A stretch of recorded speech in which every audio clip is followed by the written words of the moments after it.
del Meet es que es un poco complicado poder estar intercalando para ver la pantalla y leer al mismo tiempo sus mensajes.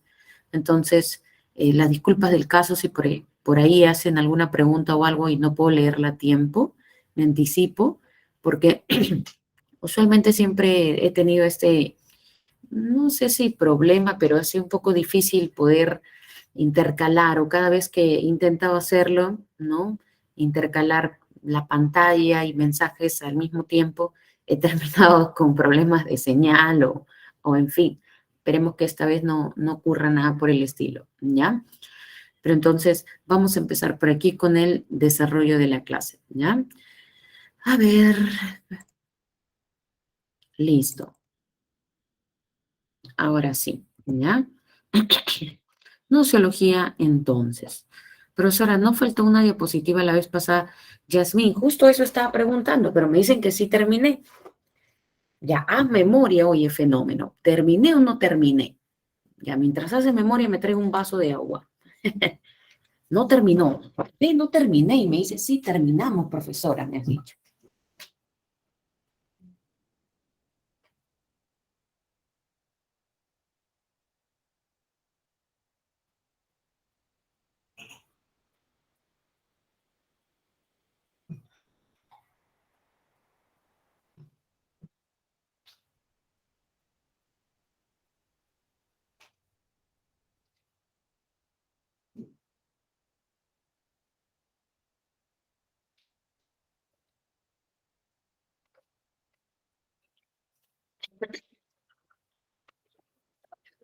Listo. A ver, empecemos entonces.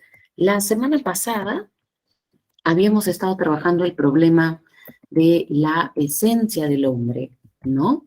Habíamos trabajado el problema del origen, habíamos visto también el problema de la identidad, un problema contemporáneo, y al final habíamos empezado a trabajar el problema de la esencia del hombre, ¿no? Habíamos visto digamos, las respuestas de los filósofos con respecto a cuál es ese rasgo que nos permite a nosotros, los seres humanos, distinguirnos de cualquier otra especie, ¿no? Por ejemplo, Aristóteles señalaba la razón, Federico Nietzsche señalaba los instintos, la irracionalidad. En este caso, por ejemplo, ¿no? El espiritualismo, como Max Scheler y Platón, resaltaban el espíritu, el alma, la conciencia, como aquello que nos permite distinguirnos, ¿no? Incluso Scheler señala tres atributos o tres características que tiene el espíritu que nos permiten dirigirnos a los seres humanos con el término persona. ¿Qué es lo que nos hace persona? El espíritu, ¿no? Luego habíamos estado viendo el dualismo de Descartes, ¿no? Para él, tanto el pensamiento como el cuerpo son dos elementos constitucionales del hombre, ¿no? El hombre es una res extensa, cuerpo y una res cogitans. Además, Descartes va a decir que el pensamiento y el cuerpo interactúan mediante la denominada glándula pineal, ¿no es cierto? Entonces, lo que vamos a ver a continuación, fíjate, son estas tres últimas eh, posturas antropológicas sobre el problema de la esencia del hombre. Para empezar por aquí tenemos la propuesta del simbolismo. De hecho, el simbolismo ha sido la postura desarrollada por Ernest Cassirer o Ernesto Cassirer. Cassirer señalaba en el hombre la capacidad de crear símbolos, de crear metáforas para interactuar o para representarse el mundo. Entonces él decía, el hombre es un animal o un ser simbólico. El hombre crea símbolos, crea metáforas para interactuar con el mundo. Somos la única especie, ¿no?, en la naturaleza que ha creado símbolos, ¿no? Por ejemplo, palabras. Somos los únicos que utilizamos palabras para referirnos al mundo, para describir el mundo, para señalar el mundo. El conjunto de palabras crean oraciones, crean pensamientos, crean cultura, el arte, la religión, la filosofía, la ciencia, ¿no? El mito, la tecnología, todo ello es símbolo. Y todo ello nos permite conocer el mundo. Es un mecanismo, una red que hemos creado nosotros para acercarnos al mundo, para conocerlo, ¿no? Entonces, digamos que el hombre, para interactuar con el mundo, hace uso de todo un sistema, de toda una red simbólica. Ejemplo de símbolos, todo lo que tienes aquí que ya hemos señalado, la cultura, la ciencia, el arte, la filosofía, la religión, todo ello son símbolos. Un libro, por ejemplo, una obra literaria, es un conjunto de símbolos, hay palabras ahí. Un artículo científico contiene un conjunto de símbolos y todos esos símbolos nos permiten describir, nos permiten representarnos el mundo, conocerlo e interactuar con él. A diferencia de los animales que simplemente están en el mundo, no tienen la necesidad de crear palabras para referirse al mundo. Ellos sí interactúan con la naturaleza de manera directa. En cambio, nosotros no. Para poder interactuar con cualquier objeto que está en la naturaleza, siempre le estamos otorgando un nombre. Para poder conocer cualquier objeto de la naturaleza, creamos un conjunto de símbolos, ciencia, para conocerlo, para representarlo. Entonces, el hombre interactúa con el mundo a través de símbolos o metáforas. Ya está, una red simbólica. Y lo que dice Cassirer no es, digamos, falto de coherencia, ¿no? De hecho, es cierto, ¿no? Esto es lo que hacemos los seres humanos. Estos símbolos, recuerda, se expresan a través del lenguaje, ¿ya? ¿Listo? A través del lenguaje. Lo que permite la comunicación, ¿no? Los símbolos permiten que podamos entendernos, comunicarnos, ¿no? Ahí tenemos entonces. Listo, entonces eso es lo que resalta Cassirer, la capacidad de crear símbolos para representarnos o conocer el mundo, ¿ya? Luego tenemos por aquí el marxismo. El marxismo, ciertamente, la postura desarrollada por Karl Marx, ¿no es cierto? También por Federico Engels. En este caso, Marx señala que el hombre es un ser social, un ser que establece relaciones sociales. Pero fíjate, pregunta para ustedes, ¿qué filósofo anterior a Marx ya había sostenido que el hombre es un ser social? Ya nos había dicho que el hombre establece relaciones sociales. Sí, son de la semana pasada, mira, recién, ya ves lo difícil que me resulta a veces leer al mismo tiempo sus mensajes. He tenido que regresar a la pantalla para poder leer sus mensajes. Sí, esta es la diapositiva que ustedes ya tienen, es de la semana anterior, solo que quedó esto en blanco porque por tiempo ya no lo pudimos terminar, ¿no? Correcto, Aristóteles. Pero la nueva pregunta sería, ¿cuál es la diferencia entre Aristóteles y Marx? Ambos señalan que el hombre es un ser social, un ser que establece relaciones sociales. Pero ¿cuál sería, en todo caso, la diferencia entre el rasgo social que resalta Aristóteles y el rasgo social que resalta Marx sobre el hombre? ¿Cuál sería la diferencia? Para ambos el hombre es un ser social, pero hay una diferencia. ¿Cuál es? Te ayudo. La producción, correcto, Yasmín. En este caso, para Marx, o mejor dicho, para Aristóteles, el hombre es un ser político, ¿no es cierto? Establece relaciones sociales, pero son relaciones sin más. Socializamos, hace énfasis en la socialización, en el carácter de entablar comunicación, socializar con nosotros, ¿no es cierto? Animal, correcto, animal político. Pero en este caso, Marx, cuando dice que el hombre es un ser social, está queriendo resaltar digamos, que los hombres a lo largo de la historia han ido estableciendo relaciones sociales, pero esas relaciones sociales han sido relaciones de clases sociales que se han dado a raíz de que a lo largo de la historia se han desarrollado diferentes modos de producción. Para que recordemos, yo estoy completamente segura que tu profesor de Historia Universal, ay, me asustó, estoy completamente segura que tu profesor de Historia Universal, el primer día de clase, te indicó cuáles eran los enfoques bajo los cuales se podía entender la historia universal. De repente te mostró el enfoque clásico de dividir la historia en época antigua, época medieval, época moderna y época contemporánea. Digamos que esa es la división o la periodización que se hace de la historia, una periodización muy tradicional, ¿no? La clásica. Pero estoy segura también que el profesor te ha mencionado sobre el enfoque del marxismo sobre el desarrollo de la historia. el enfoque marxista. Marx, digamos que periodiza la historia o divide la historia de acuerdo a los diferentes modos de producción que han existido, que se han desarrollado. Cuando hablamos de modo de producción, nos referimos a la forma en la que se ha generado o se han garantizado los medios para subsistir, cómo se ha producido, cómo se ha generado los recursos para poder satisfacer ciertas necesidades, ¿no? Y esto siempre ha sido producido a través de la actividad laboral, a través del trabajo.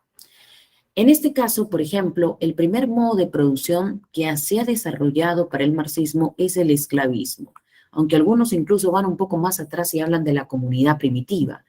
Pero ciertamente ahí hay un poco de discrepancia, ¿no? Porque en la comunidad primitiva interactuaban la naturaleza y el hombre. Entonces, como que ahí, en sentido estricto, no hay una relación social, ¿no? Luego tenemos por aquí, después del esclavismo, el feudalismo, ¿no? Y finalmente tenemos el capitalismo, ¿ya? Son modos de producción distintos. En este caso, en el modo de producción esclavista, interactuaban dos clases sociales. En este caso, el amo establece una relación social por medio del trabajo con el esclavo. Digamos que el amo es el que tiene el control sobre las tierras, sobre los medios de producción, ¿no? Y el esclavo solo tiene su fuerza de trabajo, ¿no? Solo tiene su fuerza. Entonces, el esclavo realiza un trabajo para el amo a cambio de obtener lo necesario para garantizar su subsistencia. En este caso, el amo requiere del esclavo para que en efecto pueda haberse garantizado también sus necesidades, ¿no? Entonces, a través del trabajo es que establecen una relación social, ¿ya está? Relación de clases sociales. Acá hay dos clases, ¿no? ¿Listo? Luego tenemos en el feudalismo la interacción entre el señor feudal, ¿listo? Y el siervo de la gleba, ¿no? Otra vez, interactúan a través de la actividad laboral del trabajo. En este caso, el señor feudal es el que tiene el control sobre las tierras, ¿no? La propiedad, los medios de producción, los controla él, los maneja él. El siervo no dispone de medios de producción, pero sí tiene su fuerza de trabajo. Entonces, lo que hace es trabajar.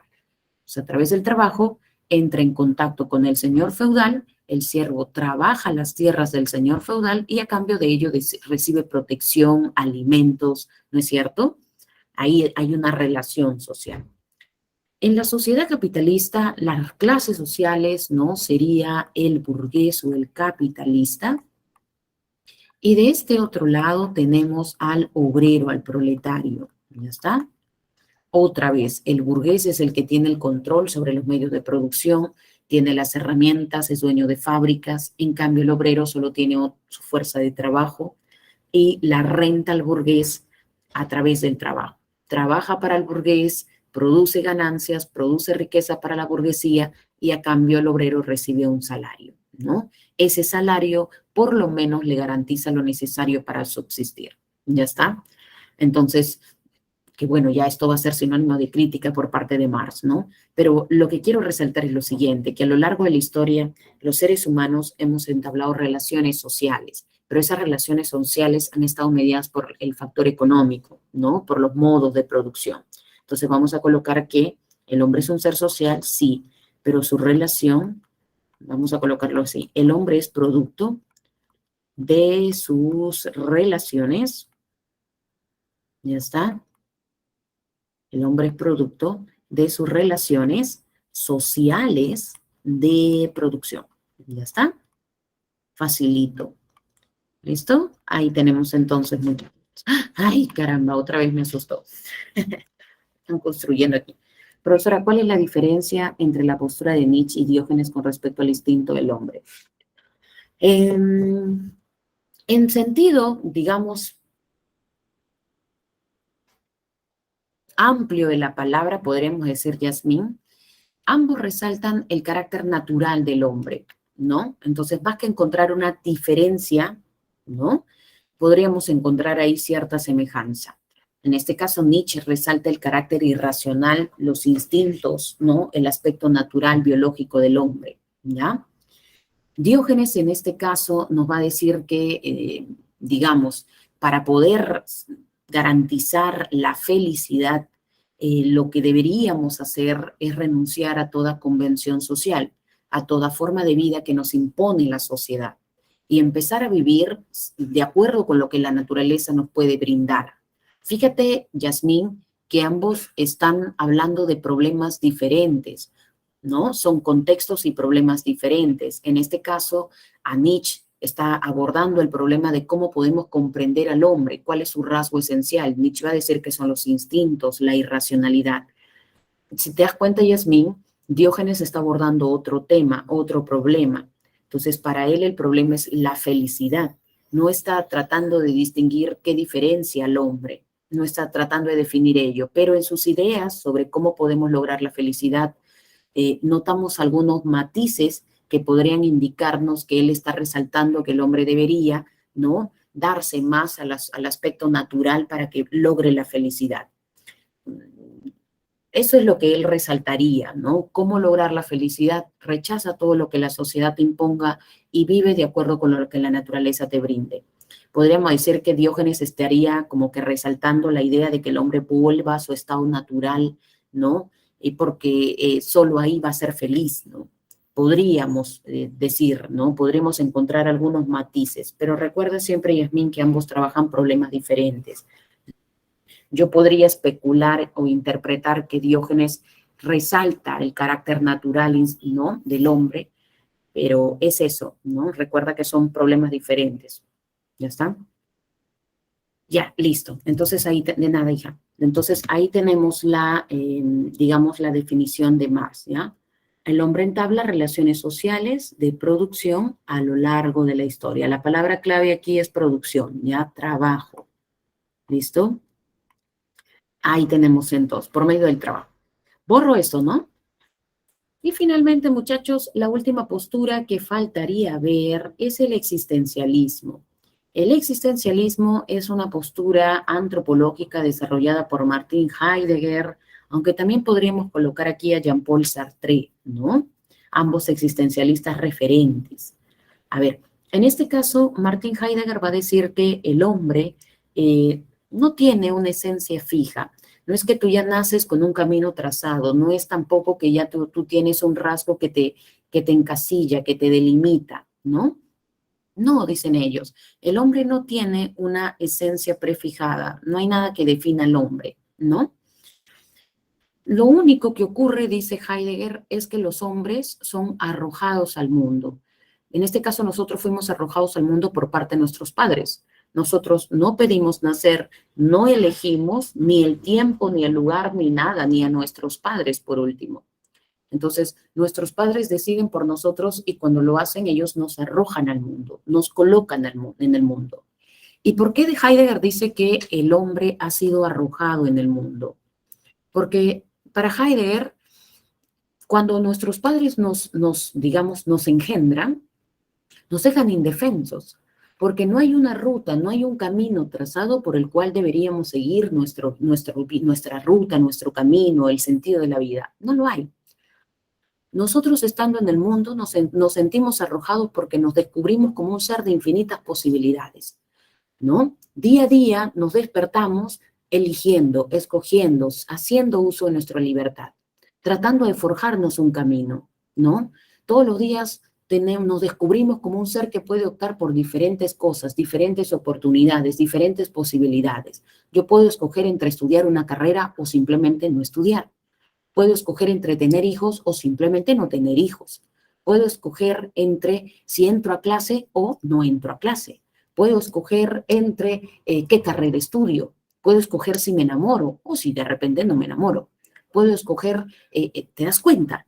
Todos los días nosotros nos despertamos y sabemos que cuando abrimos los ojos hay un ramillete de posibilidades en la vida. Profesora, no, solo hay un camino que debo seguir. No, no hay un camino, no hay nada trazado. En realidad, cuando tú te encuentras en el mundo, cuando te arrojan al mundo, descubres que eres un ser de múltiples posibilidades y tú tienes que elegir cualquiera de ellas. Profesora, si elijo uno, ¿significa que yo ya estoy condenado y debo seguir en ese camino? No. Tú puedes escoger, por ejemplo, estudiar Derecho, pero eso no significa que te vayas a quedar para siempre quizá estudiando derecho. No hay nada definido, hijo. Ya te das cuenta que la pandemia, por ejemplo, hizo que mucha gente se reinventara.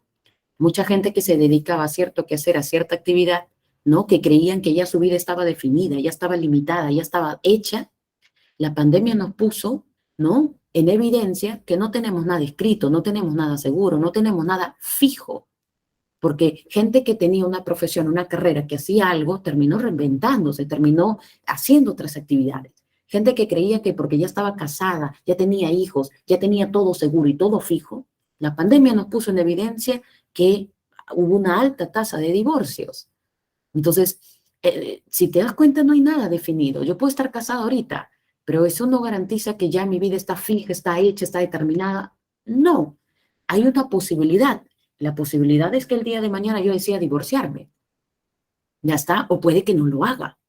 ¿Listo? Entonces nos descubrimos como seres de infinitas posibilidades. No hay un camino trazado. Nosotros vamos forjando nuestro camino y nuestro camino jamás es lineal. Podemos, digamos, saltar, regresar. Es que la vida es así. Somos seres tan complejos en realidad que somos, que hay tantas posibilidades y ninguna nos define, nos delimita, ¿no?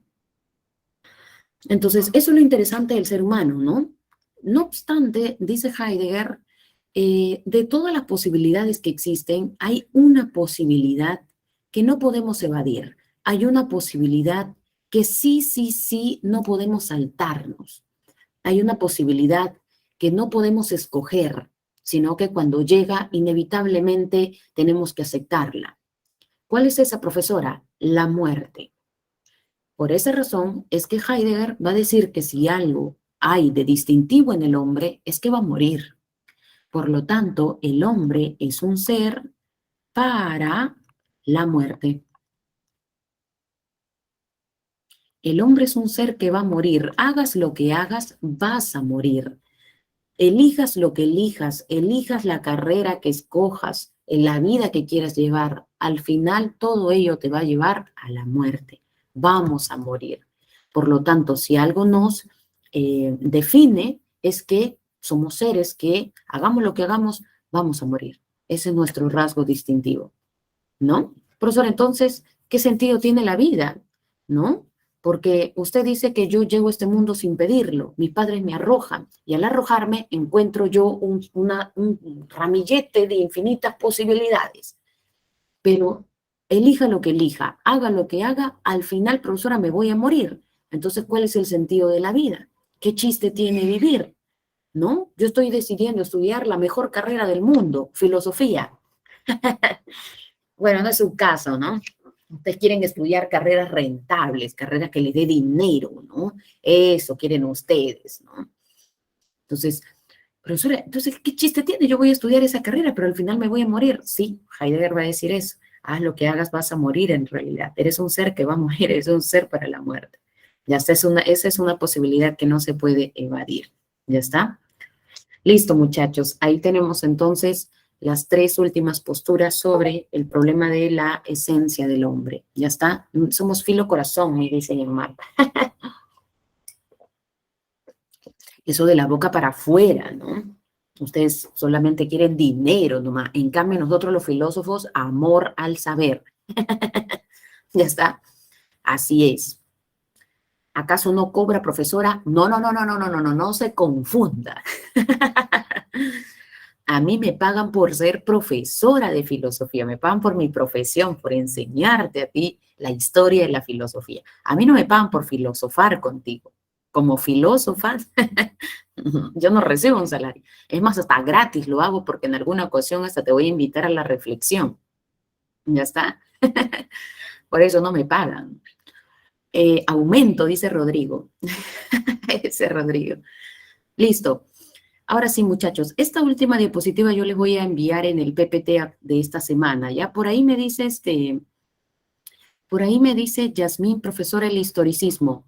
No trabajé el historicismo.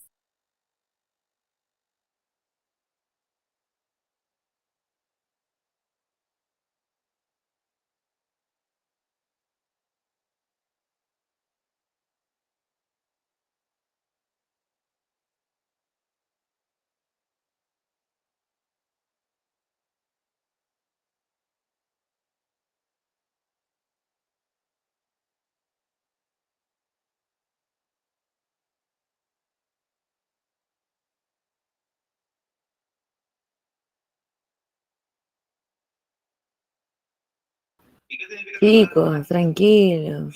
Ahí están los míos.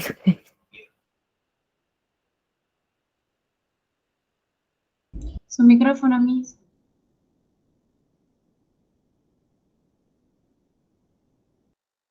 Mi su micro está apagado. Ahora sí, ¿se escucha? ¿Se escucha? Sí, mis, ahora sí.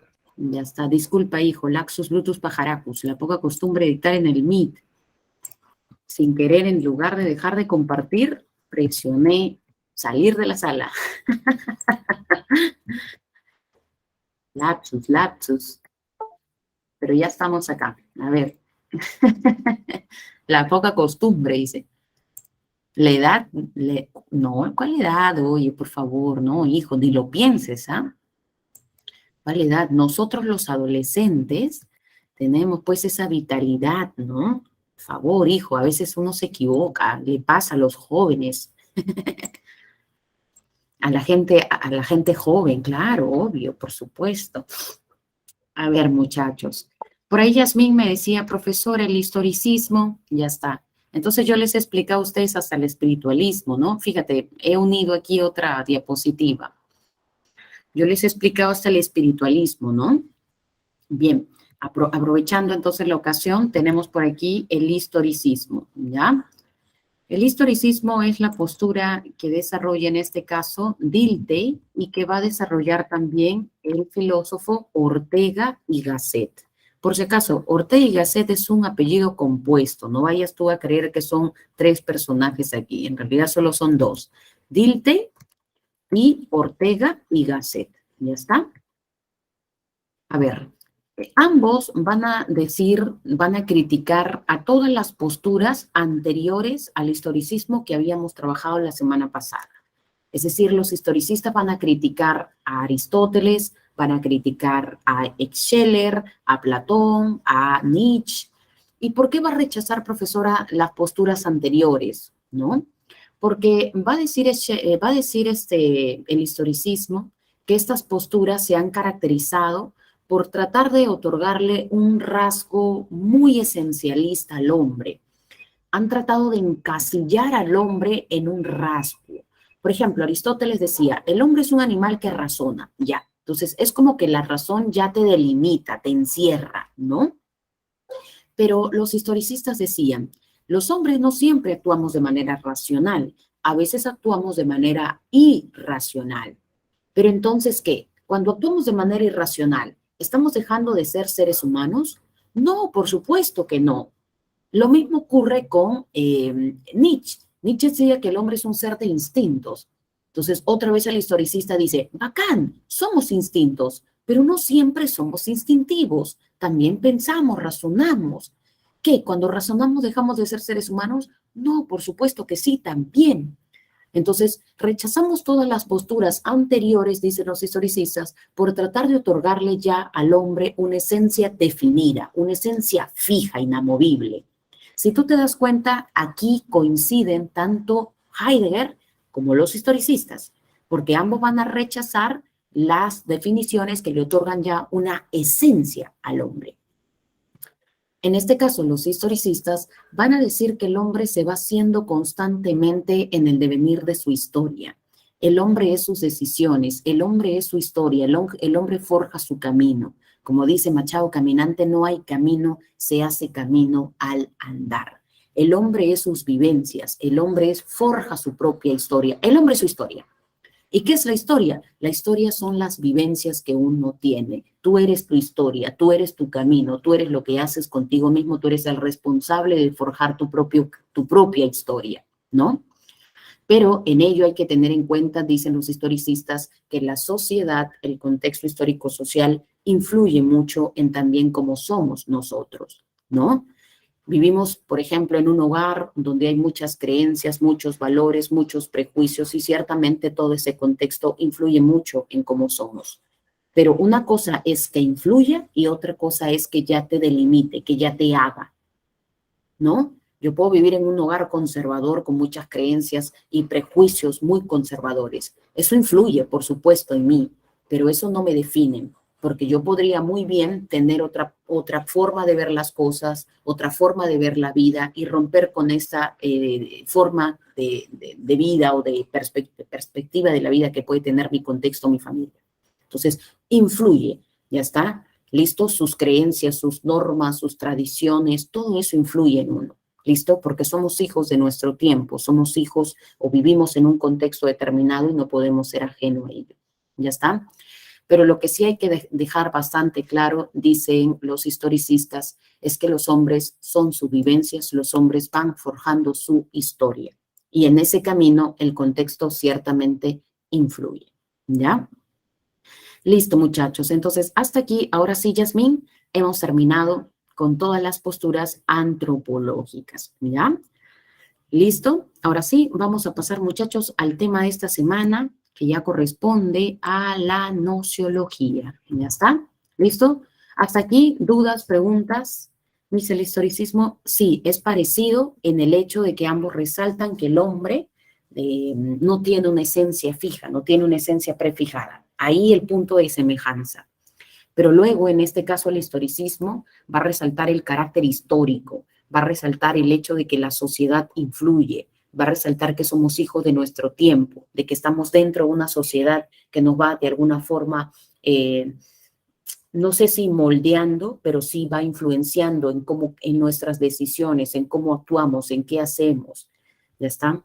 En este caso, Martin Heidegger no menciona nada de la historia, no menciona nada de, digamos, de si la sociedad influye, cómo influye la historia, sino que más bien quiere resaltar el carácter de, digamos, humano del hombre en el sentido de que se descubre como un ser de múltiples posibilidades, pero decida, el camino que decida tomar, hay algo que siempre lo va a conducir a la muerte, ¿no? Siempre inevitablemente termina muriendo. Entonces, ambos resaltan caracteres muy diferentes, ¿ya? Pero el problema en principio sigue siendo cómo definir al hombre. Entonces, uno resalta el carácter histórico y otro resalta el carácter de la muerte. ¿Ya está? ¿Listo? Podremos encontrar, Denise, semejanzas, similitudes en algunos casos, pero recuerda siempre que se están enfocando en cosas diferentes del hombre. Uno en el carácter histórico y otro en esa posibilidad que es la muerte. ¿Ya? ¿Listo? Y ahora sí. Listo. Entonces, empecemos por aquí con la nociología, ¿ya? Si no hay más dudas, no hay más preguntas, por favor, revise el material. Recuerda que las claves siempre están al final de el PPT, así que compara tus respuestas, trabaja el material. Si tienes dudas, por favor, no dudes en formular tu pregunta, ¿ya? Empecemos entonces con la nociología, muchachos. A ver, la nociología es también una disciplina filosófica, es una rama de la filosofía. Recuerda, como toda disciplina, como toda rama de la filosofía, la nociología también aborda un gran problema. Ya está. Recuerda que las disciplinas filosóficas se caracterizan porque abordan problemas, grandes problemas. ¿Ya? Recuerda que la filosofía es problemática. ¿Listo? Entonces, en su afán de abordar los problemas que se hace, se divide en disciplinas o ramas de la filosofía. ¿Ya? Entonces, no te olvides que cada disciplina aborda un gran problema filosófico. ¿Ya está? Uno de los problemas que, por ejemplo, aborda la filosofía y que hemos trabajado hasta hace unos minutitos es el problema del hombre. Ya viste tú que el problema del hombre es abordado por la antropología filosófica. Otro de los problemas que aborda la filosofía gira en torno al conocimiento en general. En este caso, la disciplina filosófica que aborda dicho problema se conoce como nociología. De hecho, la palabra nociología deriva de dos voces griegas, gnosis, que significa conocimiento, y logos, que significa estudio, tratado o teoría. Por esa razón, también la nociología es llamada la teoría del conocimiento. ¿Ya? Ahora bien, cuando yo digo que la nociología aborda el problema del conocimiento, no me estoy refiriendo a un tipo de conocimiento específico. Es decir, el conocimiento filosófico, el conocimiento científico, el conocimiento espontáneo. No me estoy refiriendo a un tipo de conocimiento. Cuando yo digo que la nociología aborda el problema del conocimiento, me estoy refiriendo a todos los conocimientos habidos y por haber. Entonces, digamos que la nociología aborda el problema del conocimiento en general. ¿Ya está? Todos los conocimientos. Usa el término conocimiento, pero en términos generales. No estoy aquí yo hablando de un conocimiento específico. Más bien, la próxima semana vamos a trabajar nosotros una nueva disciplina filosófica llamada la epistemología. ¿Cuál es la particularidad de la epistemología? Que ella también aborda el problema del conocimiento como la nociología. ¿Pero cuál es la diferencia? Que la epistemología aborda un tipo de conocimiento, un conocimiento específico. En este caso, el conocimiento científico. Entonces, por favor, ahí la observación, mira que yo le he puesto un corazón todavía para que nunca te olvides, ¿no? Dato importante, ya está. Cada vez que yo coloque, te regale mi corazón, es un dato importante, ¿ya? Que, digamos, es más que importante, es un dato básico, ¿ya? Un dato elemental. Entonces, no hay que confundir la nociología con la epistemología. Uno trabaja el problema del conocimiento en general y la otra el problema del conocimiento, pero científico, ¿ya? Ahora sí, ¿cuál es, profesora, el interés de la filosofía o cuáles han sido los problemas que han formulado los filósofos en torno al conocimiento? Uno de esos problemas ha girado en torno a la posibilidad del conocimiento. Es decir, si el conocimiento es posible, si ha sido posible para la especie humana ir conociendo el mundo, ir conociendo la realidad, si de repente en algún momento nosotros podríamos tener un conocimiento pleno y completo de la realidad, ¿es posible ello? ¿No?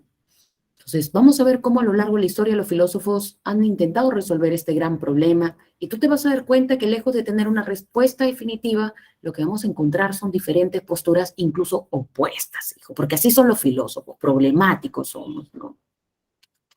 Otro de los problemas que se ha formulado los filósofos en torno al conocimiento gira en torno a su origen.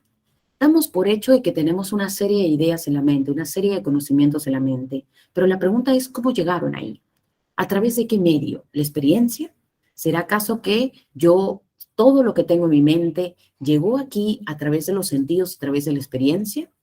¿O podría darse el caso que de repente tú ya naces con algunos conocimientos? No, profesora, yo creo que es lo primero. Vamos a ver qué dijeron los filósofos. ¿Ya está? Otra vez aquí sobre este problema vamos a tener posturas opuestas, porque así son los filósofos. Mira, uno dice A, el otro dice no A. Entonces, así de problemáticos y confrontacionales son los filósofos. Ya está. Imagínate un debate, hijo de filosofía. Esto que vamos a ver aquí, en teoría, cómo se confrontan posturas, más que confrontar, tú vas a ver los dos puntos de vista. Imagínate esto, hijo, en un debate abierto, en un debate en vivo.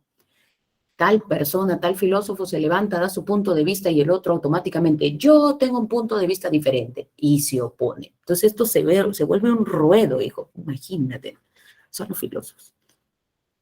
Y finalmente, un último problema gira en torno a la verdad. Cuando un enunciado es realmente verdadero, y hasta qué hace que un enunciado sea verdad, ¿no? ¿Cómo podemos determinar la verdad de algo? ¿Ya está? Vamos a ver también que al respecto se han desarrollado diferentes posturas, diferentes teorías de la verdad, diferentes formas de ver o analizar cuando algo es verdad. Vamos a ver las diferentes respuestas de los filósofos. ¿Ya está? Entonces, básicamente vamos a trabajar estos tres problemas, ¿ya? Estos tres problemas ustedes ya lo conocen, esta disciplina no es nueva en realidad, así que vamos a empezar a trabajar. Está reduciendo el ruido, dice, está ayudando el Google Meet, ¿no? Listo, empecemos por aquí. Vamos a dividir la clase en dos partes, ¿ya? En la primera parte vamos a hablar un poquito sobre el conocimiento. Vamos a empezar definiéndolo, dando algunas características del conocimiento para distinguirlo de la opinión. Ahora vamos a ver. Y luego vamos a hablar de los problemas que hemos mencionado. Si tú te das cuenta, seguimos el mismo orden. El problema de la posibilidad, el problema del origen y el problema de la verdad. ¿Ya está? Entonces, empecemos por aquí. El conocimiento. Vamos a empezar definiendo en términos generales al conocimiento, ¿ya? De hecho, conocimiento le llamamos a dos cosas, ¿ya está?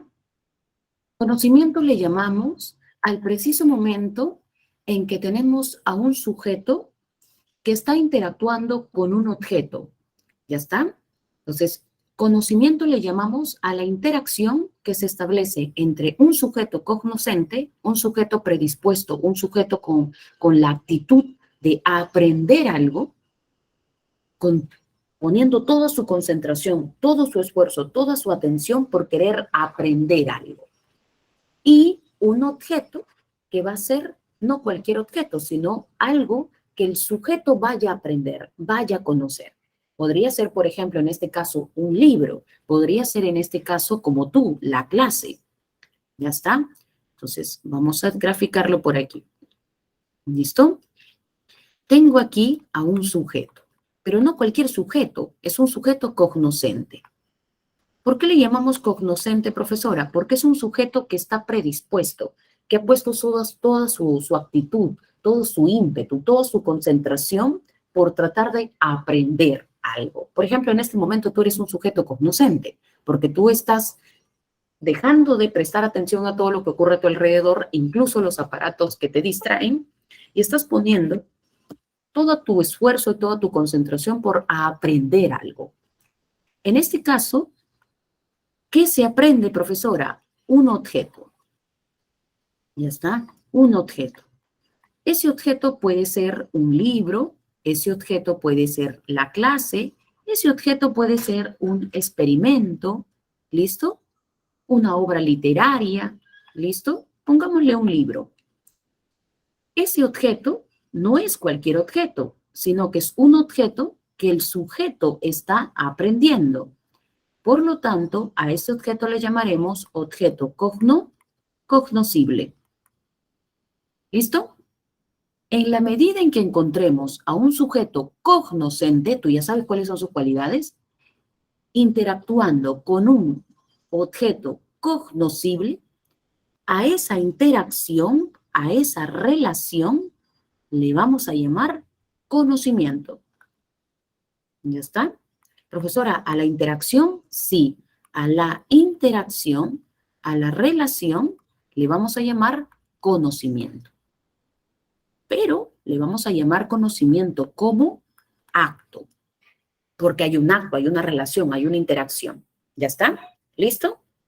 Pero ahora fíjate, cuando el sujeto deja de relacionarse con el objeto, es decir, estaba leyendo el libro, lo termino, lo dejo a un lado, ya está, quedo solo yo, queda el sujeto. Pero en la mente del sujeto, se quedan muchas ideas del libro que leyó. Fíjate, ya no está interactuando con el objeto, ya lo dejó, como tú, por ejemplo, ¿no? Terminas de leer un libro, lo dejas por ahí, te quedas tú solito en tu mueble sentado. Entonces, en la mente del sujeto han quedado muchas ideas, han quedado muchas imágenes, muchos recuerdos de esa previa lectura del texto, del libro. ¿Ya está? A eso que ha quedado en la mente también le llamamos conocimiento. Claro, el contenido que hay en la mente, profesora, en efecto le llamamos conocimiento, correcto, le llamamos conocimiento. Pero ahora le vamos a llamar conocimiento como producto. Entonces, ¿qué será el conocimiento como producto? Será, muchachos, el conjunto de ideas que son resultado de una previa interacción. A todo este proceso le llamamos proceso del conocimiento. Entonces, conocimiento es la interacción y conocimiento es el resultado de la interacción. Conocimiento es la relación entre el sujeto y el objeto y conocimiento es el resultado de dicha relación, de dicha interacción. ¿Ya está?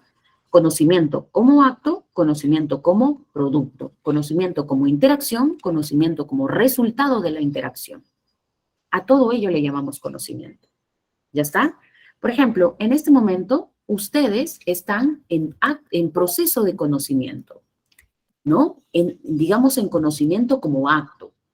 Ustedes son los sujetos, ¿no? No son cualquier sujeto, sino que son sujetos que han puesto todo su esfuerzo, toda su atención, toda su concentración y voluntad en aprender algo. Todos tus sentidos están concentrados ahorita en tu laptop, en tu computadora, en tu tablet, en tu celular. Tú eres un sujeto de conocimiento, un sujeto cognoscente. La clase, en este caso, sería el objeto que tú estás conociendo, el objeto cognoscible. Y fíjate, en este momento hay interacción sujeto-objeto. A esta interacción le llamamos conocimiento como acto. Pero a las 10 de la mañana, tú y yo nos vamos a separar, nos despedimos.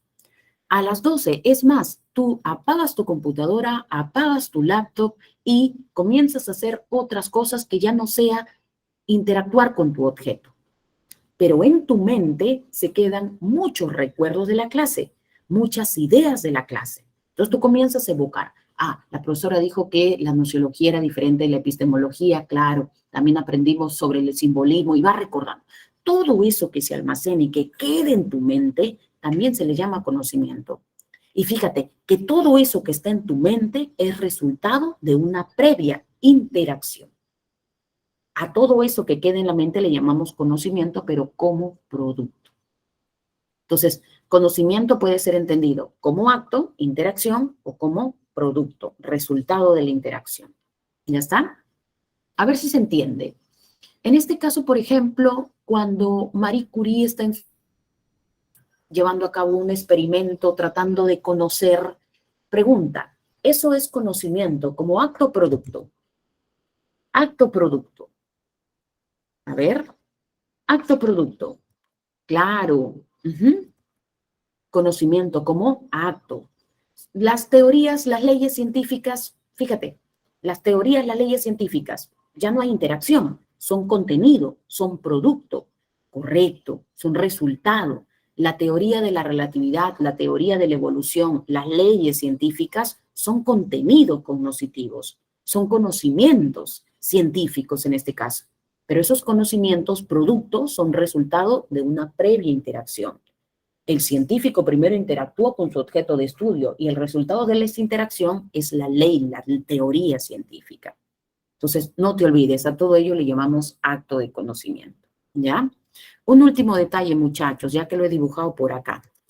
A ver, señálame en este esquema cuáles serían los 3 elementos del proceso de conocimiento, del acto de conocimiento. ¿Cuáles serían los 3 elementos? ¿Cuáles serían los 3 elementos? A ver. De hecho, esta fue una pregunta de examen de admisión cuando el examen todavía era directo, ¿no? ¿Cuáles son los 3 elementos del acto o del proceso del conocimiento? Uno sería, te ayudo, el sujeto. Otro sería el objeto.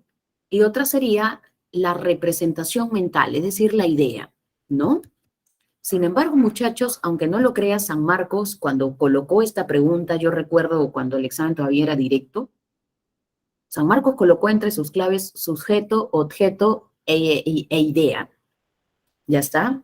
Y muchos marcaron esa respuesta. Se emocionaron y dijeron, ya sujeto, objeto, ya está, esta es la clave. Pero ¿sabes qué? Esa no era la clave.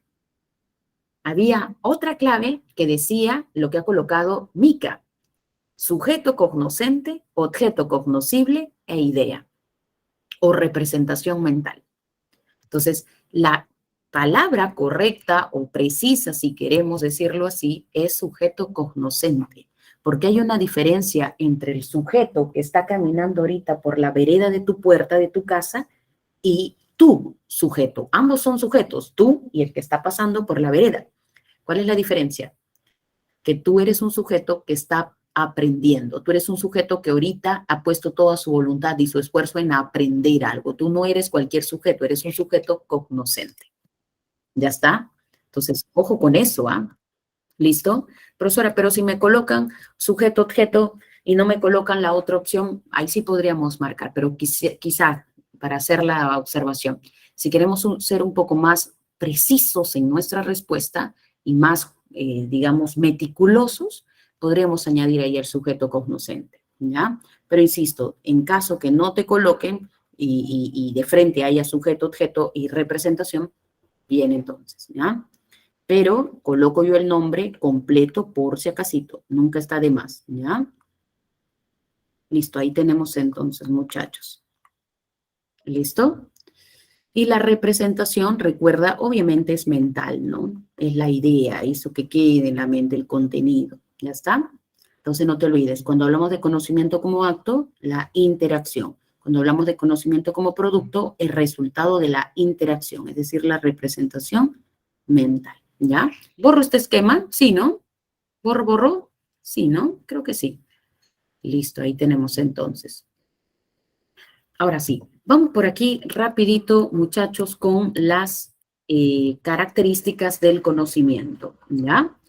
¿Cuáles son las características que debería tener todo enunciado al que le vamos a dar el título de conocimiento? ¿Ya está? A ver. En principio, un enunciado va a ser considerado un conocimiento si es universal, es decir, si es válido para todos. Pensemos en el conocimiento científico. Las leyes, las teorías científicas son conocimiento científico. Estas leyes no valen solo para un grupo, para un conjunto de personas, valen para todos.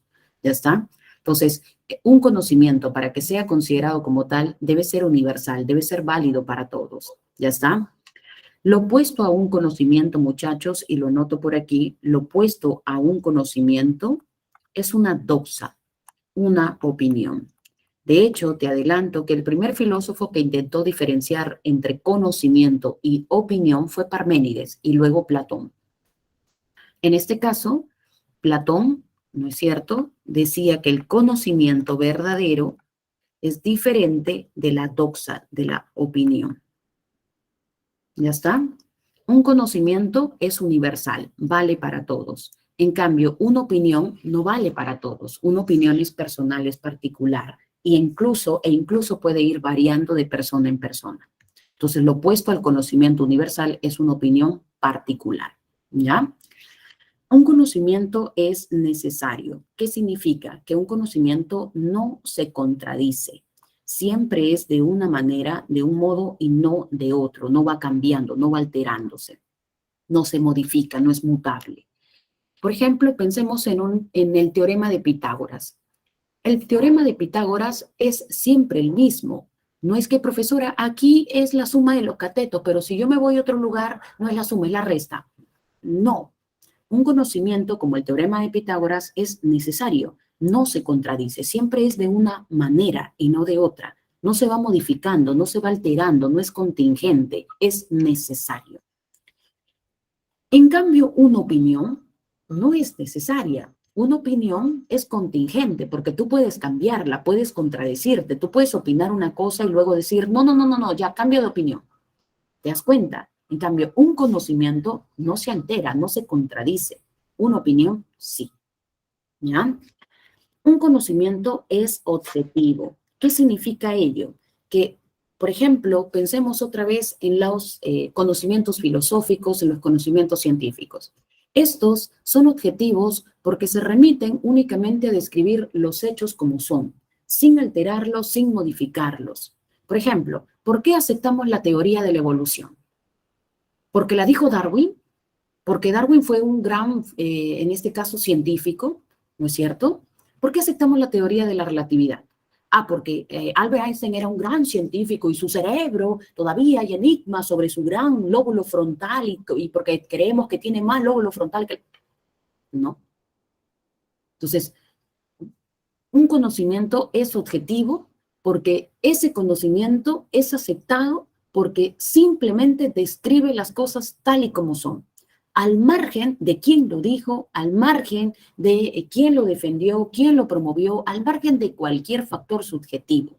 Un conocimiento es objetivo, describe las cosas o se remite a describir las cosas como son, ya está, sin modificarlos, sin alterarlos. Una opinión no es objetiva. Una opinión ni siquiera tiene en cuenta los hechos. A veces cuando opinamos nos cegamos ante los hechos y queremos imponer nuestro punto de vista. Sobre todo hoy en día, ¿no? Hoy en día que vivimos en un contexto donde todo el mundo se cree dueño de la verdad, donde todo el mundo dice, es mi opinión, desde mi punto de vista, ¿no? Y ya a la gente ya no le importan los hechos. ¿no? Hasta hace muchísimo tiempo, digamos, decíamos que lo que determinaba la verdad de algo eran los hechos, y los hechos decían eso, ya que más puedes decir. Hoy en día vivimos en un mundo tan complejo, ¿no? Donde ya los hechos ya no dicen la verdad. Por más de que los hechos estén ahí, la gente ahora se ha empecinado en decir, no, es que es mi punto de vista, es mi interpretación, yo lo veo así, es que es de tolerancia. Es como que ya ahora abundan puras doxas, puras opiniones, y nos hemos olvidado de que el conocimiento tiene que ser objetivo, ¿no? Entonces, ahí tenemos, ya está, lo opuesto al objetivo del conocimiento es una opinión subjetiva, particular, cargada de prejuicios, de emociones, de sentimientos, de creencias, ya está, que impiden describir los hechos, pues, que impiden ver los hechos tal y como son. ¿Ya está? Ay, muchachos. Y finalmente, el conocimiento es fundamental. ¿Qué significa eso? Que todo conocimiento siempre se comprueba, se corrobora, se verifica. ¿Ya está? ¿Listo? Ojo que esto ocurre tanto, para referirnos a la ciencia, esto ocurre tanto en las ciencias empíricas como en las ciencias abstractas o formales. En el caso, por ejemplo, de las ciencias empíricas, cualquier conocimiento se corrobora, se lleva a la verificación, se lleva a la contrastación. La teoría de la evolución es fundamentada, se basa en pruebas, podemos corroborarla, ¿no? Vamos a los hechos, vamos a la realidad y encontramos restos fósiles, encontramos evidencia empírica. Entonces, fíjate, se puede fundamentar, se corrobora, se basa en pruebas. Pero no solamente, como les decía, las ciencias empíricas, en el campo de la matemática también se fundamenta. En efecto, claro, no se va a un experimento, no se lleva a cabo una experimentación en un laboratorio, no, pero sí se corrobora, sí se fundamenta. Prueba de ello es cuando el profesor de matemática te plantea un ejercicio y te dice, ya muchachos, ¿cuánto es? Y tú automáticamente, profe, 2. Tu profe no te acepta de buenas a primeras. ¿Qué te pide el profe? Al toque, automáticamente. Voy a cerrar la ventana, hijo, ya. Empezar a hacer ruido. ¿Qué te pide el profe? Al toque, al toque, al toque. ¿Qué pide? ¿Qué pide el profe? ¿Te aceptan que ya de 2? No.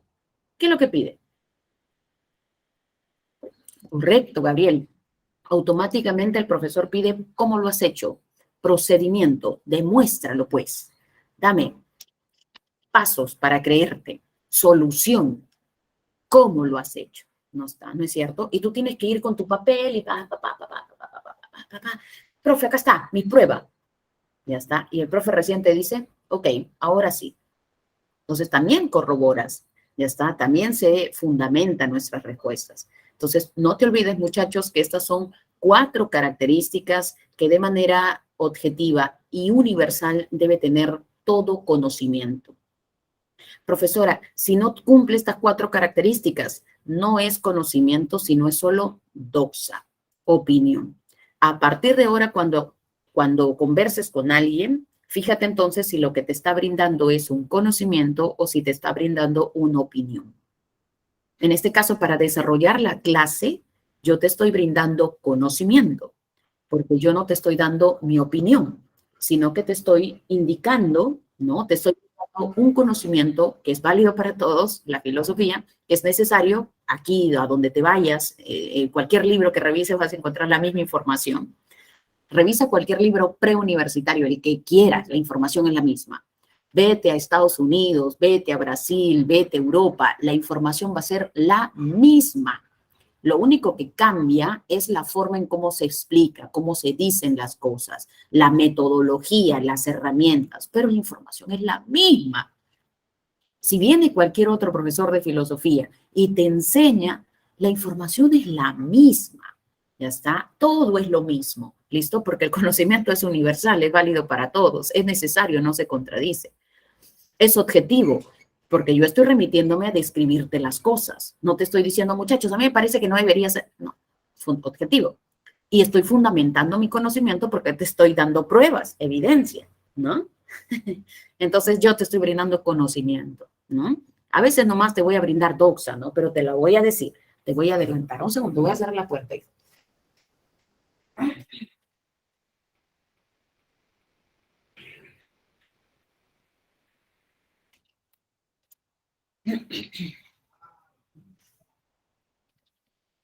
Ya está. Listo. Ahí tenemos entonces. Ahora sí, pasamos a la segunda parte. Ya está. Los problemas del conocimiento. En este caso, vamos a empezar primero por el problema de la posibilidad del conocimiento. Este problema se traduce en la siguiente pregunta. ¿Es posible conocer? ¿Es posible el conocimiento? Mira, y esto es facilito, presta atención. Ya está, es más, hasta esquemática estoy siendo porque estoy tratando de darte información puntual. Ya está. Fíjate por acá. ¿Es posible el conocimiento? ¿Nos ha sido posible como especie humana ir conociendo la realidad? Ya está. ¿Nos ha sido posible ir conociendo el mundo, la realidad, la naturaleza? Ya está. ¿Será posible que en algún momento podamos tener un conocimiento pleno y completo de la realidad? No, profesora, yo no confío. ¿No crees? ¿En algún momento alguien cree que podamos tener un conocimiento pleno de la realidad?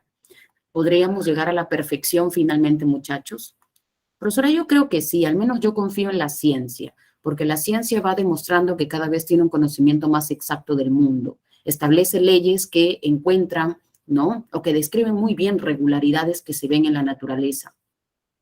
Pero al mismo tiempo dudo, profesora, porque tan pronto como ya creemos que conocemos algo, la ciencia misma, digamos que confirma que a veces se equivoca.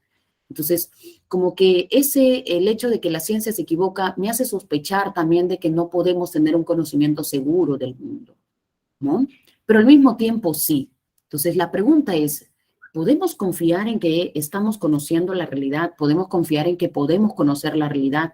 ¿Podemos confiar en que la humanidad en algún momento podrá tener un conocimiento pleno y completo de las cosas? Quizás sí, y no vivamos ya para contarlo, ¿no? Ya nosotros no vivamos ese momento, ¿no? Hoy en día, por ejemplo, hay un concepto que leía que, no creo que, si mal no leí o no entendí, hay un concepto que hay una palabra que se ha considerado el concepto del año por la Real, no recuerdo ahorita, lo vi de manera así superficial, pero me pareció interesante, digamos, el hecho de que hablen ahora más aún de este concepto de inteligencia artificial, ¿no? Entonces, cada vez se habla ya con mucha más frecuencia, con mucha más solvencia, ya está. Y entonces la pregunta es, ¿en algún momento podremos llegar a tener un conocimiento pleno y completo de las cosas? ¿No es cierto? ¿Será posible? Ya está. Por ahí me dice, profesora, buenos días. Si el conocimiento debe ser universal y necesario, ¿qué sucede con la falsación? Te refieres a lo que propone en este caso Popper, ¿no? Lo que propone Popper, ya está, ya. Ten en cuenta que cuando Popper se refiere a falsear, se está refiriendo a cómo la ciencia puede progresar y cómo puede desarrollarse, que ya lo vamos a ver, Antonio, la próxima semana, ya está.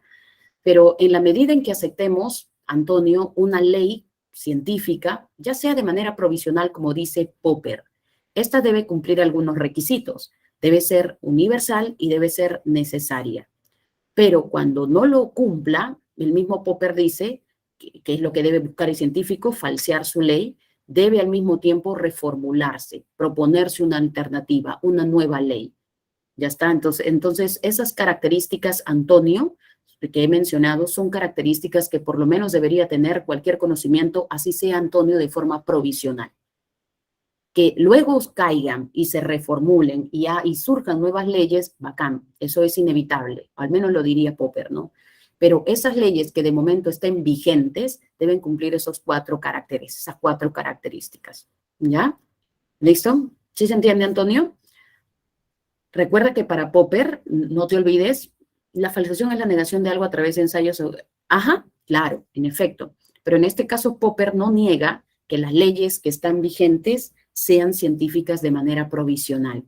Entonces, por lo menos, yo voy a aceptar un enunciado para que valga de manera provisional, debe cumplir algunas características. ¿No te parece, Antonio? ¿Cierto? Claro, ¿no? Al menos si yo voy a aceptar una ley de manera provisional que cumpla al menos ciertas características, pues, ¿no? Ya, claro, si luego ya es refutada, falseada y se cambia por otra, ok, pero por lo menos mientras yo la acepte, debe cumplir ciertas características. ¿Y cuáles son esas características? Universal, necesario, fundamentado y objetivo. ¿Ya? Ya, chévere, Antonio. Ya volvemos al problema. Listo. Disculpen, como les decía al inicio, que me demore o lea destiempo sus preguntas, sus mensajes, pero estoy intercalando y a veces por avanzar la clase me quedo en el PPT y no leo, no se lee de manera simultánea. En el Meet no ocurre así. En el Zoom sí se puede leer los mensajes ahí al mismo tiempo mientras explicamos. Aquí o es uno o es otro y hay que intercalar. ¿Ya está? Y a veces me ha pasado que voy intercalando a cada rato y termino teniendo problemas de señal. Ya me ha pasado, hijo, varias veces. Así que por esa razón estoy un rato acá, cambio y vuelvo a leer sus mensajes. Disculpen si me demoro ahí, ¿ya? Ya, entonces vamos por acá. Al respecto, ¿no? Si es posible el conocimiento, han surgido dos posturas, pero bien opuestas. De un lado tenemos aquellos que dicen que sí es posible conocer la realidad, a la humanidad sí le ha sido posible conocer e incluso dicen que en algún momento podemos tener un conocimiento pleno y completo de la realidad. Hay quienes dicen que sí es posible. Y hay otros que dicen, ¿qué cosa? No.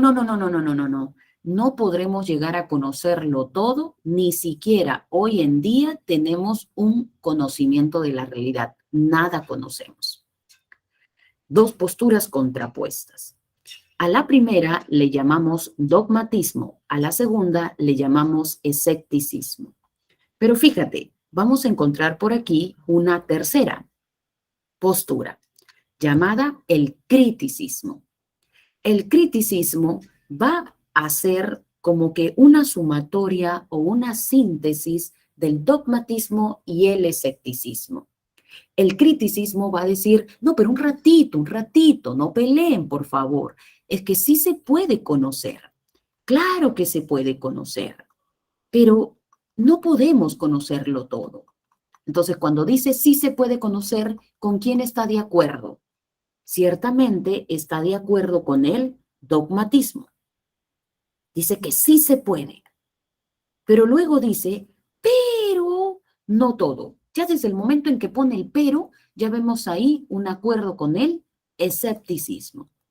Entonces, ¿qué será el criticismo? La síntesis del dogmatismo y del escepticismo. ¿Ya está?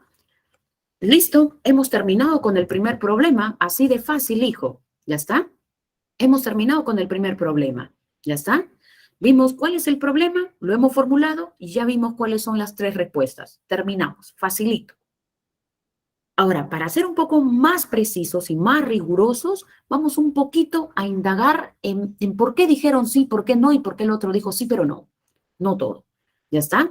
Hablemos del dogmatismo, rapidito por aquí. El dogmatismo, muchachos, ya está, es la postura que confía, que cree que es posible conocer la realidad. Es más, ellos confían en que en algún momento la humanidad pueda tener un conocimiento completo de las cosas, ¿no? Ellos tienen plena confianza en la capacidad de conocer, aquí hay que agregar, del sujeto, ¿ya? El sujeto sí puede conocer el objeto de una manera absoluta, de una manera objetiva, sí es posible, ¿ya? Ellos confían en que sí.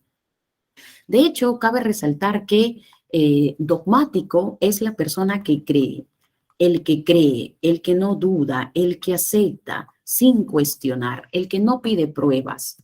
Por ejemplo, en el ámbito de la religión, en el cristianismo, a los cristianos les llamamos dogmáticos.